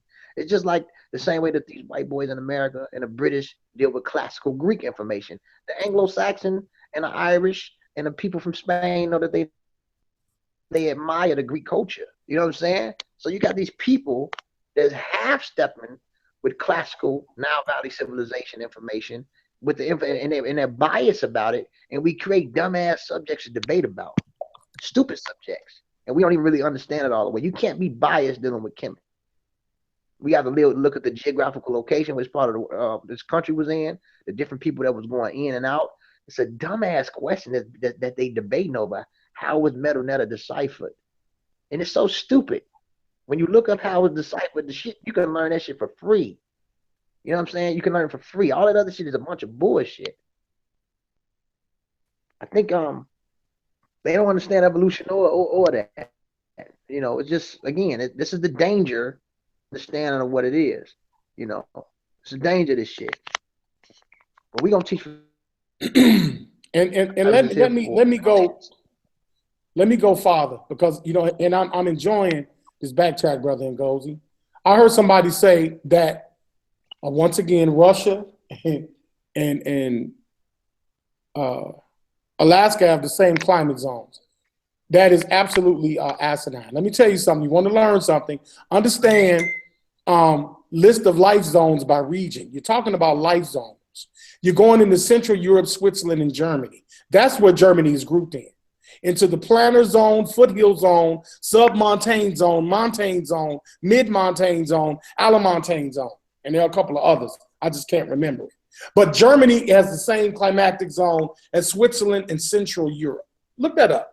The Mediterranean is the Corsica zone, okay, because of its vegetation belt. Then we go into the tropical Andes at 10 degrees substrate, okay? Those are regions of the Amazonic side. Then we go into Kilimanjaro. Then we go into the Jade Dragon Snow Mountains. So what you're talking about is non-existent in science. Now, in theory and whatever you want to talk about, this is the kind of stuff that has to stop, because it creates a false sense of understanding something. Stop bringing the Bible into evolution. They both can coexist. There's nothing wrong with that. That is a social construct. The Bible is not an attack on, the Bible and evolution is not atheist. When the evolutionaries don't attack the Bible. There's no need to do that. And neither do geneticists. We don't attack that. Brother Kansu, let me add on to something right quick. The evolutionary theory was once coined a Mohammedan theory. Look that shit up. Look that shit up. It was the ancient Muslim or the old Muslim, not ancient, but it was a Mohammedan theory. They used to teach the process of evolution. That shit don't belong to Darwin. Look up the evolutionary theory. Sir Williams coined it the Mohammedan theory because Muslims used to talk about it, especially in classical Islamic time period when they were dealing with science. So yes, you're absolutely correct. It doesn't mean that you're an atheist because you deal with evolution. That's another misconception that people, it's a misconception. It's stupid. All people that believe in evolution are not atheists. That's the dumbest shit in the world. Exactly. Stupidest shit. Exactly. Because most members of the Team Osiris are agnostic or have some type of system. So nobody on this team is an atheist. Nope. So, and I mean, this is what I mean by some of the things that we have to clear up. Now, we want to stay in context of understanding your genetic history. And why you can't unlock the code of your genetic history is because of the impediments of social deprivation. And because you're under social strife, because you think your religion matters or your skin color matters and things of that nature, it does not.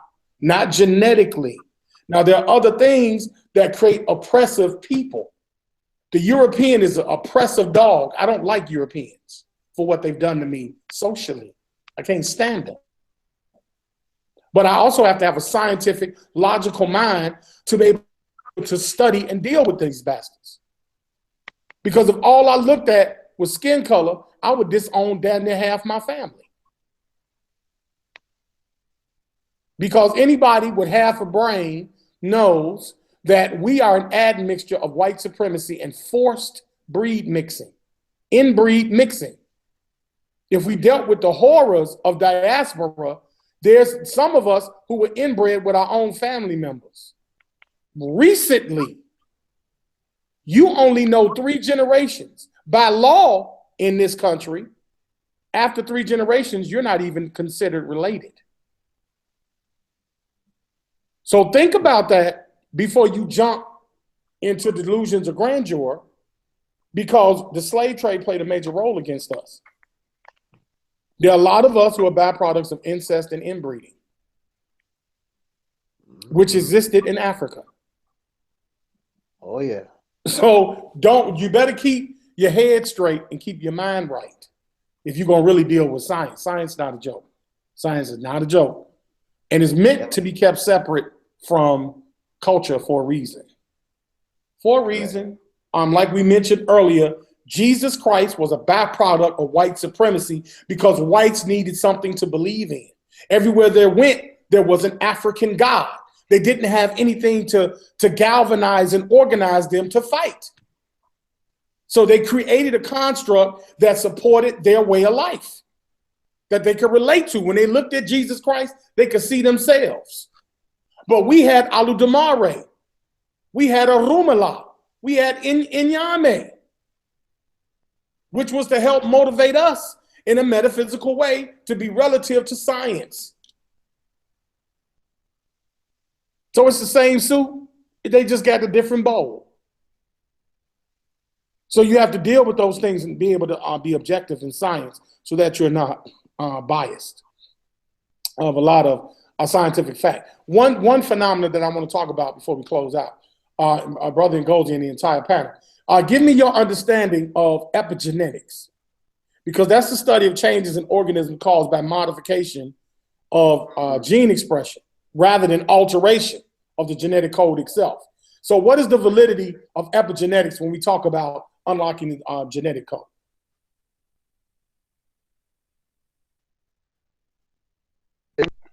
Hello? Yes, sir. Yep. It's just what you just explained.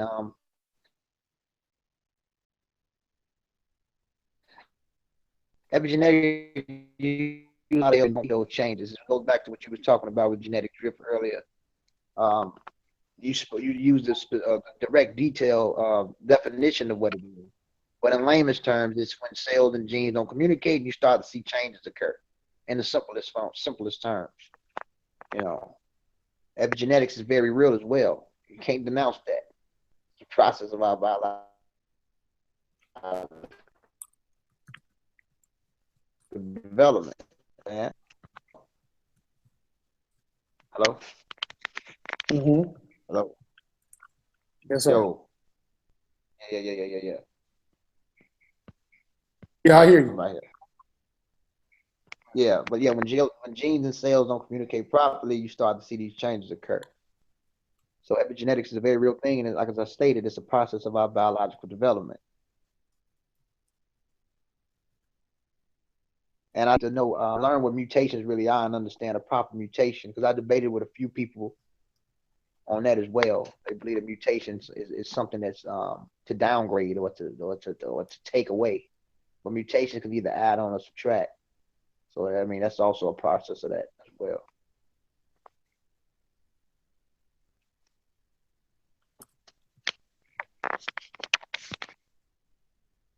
Yeah, and I think that we have to start dealing with things that are relative.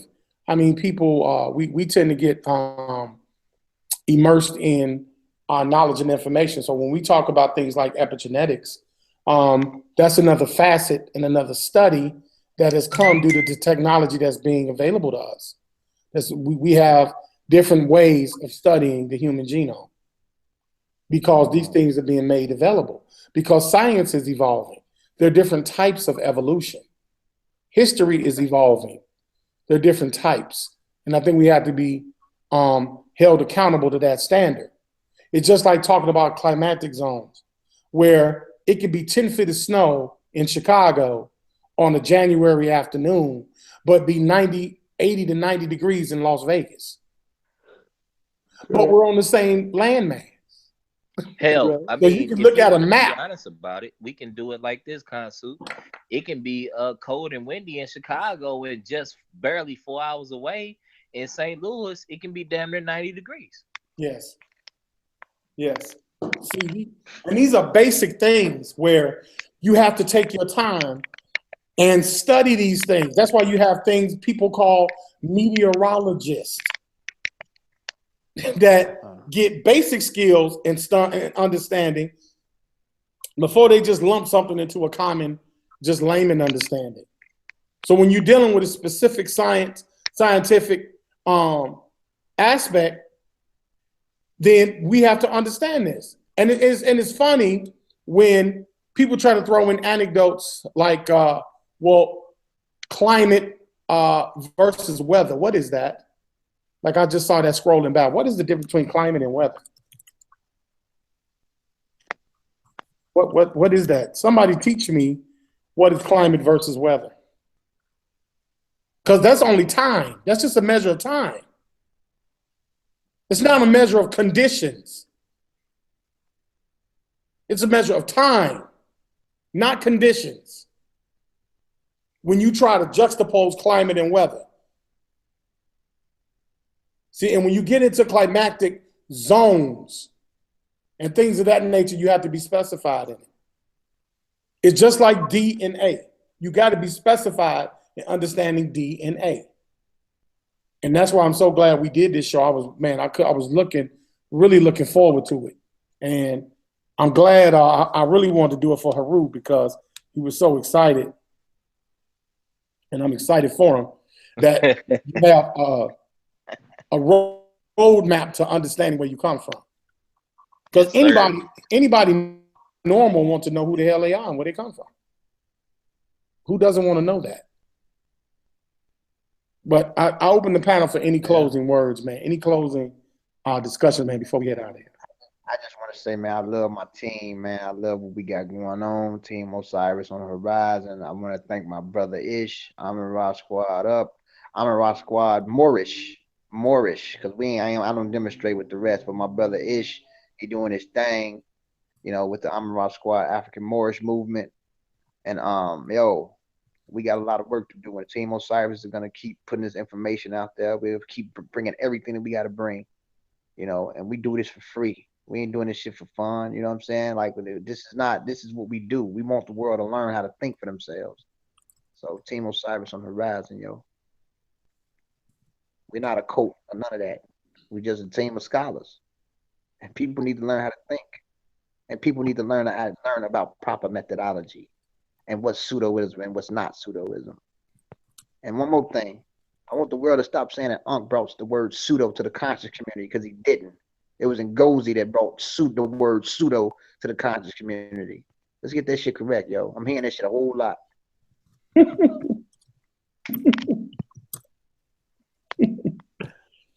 That being said, man, peace, love, and power to everybody out there. We dedicated to teaching. If you keep reaching, man, we'll keep teaching. And we do it humbly. With that being said, Team Osiris, and we out.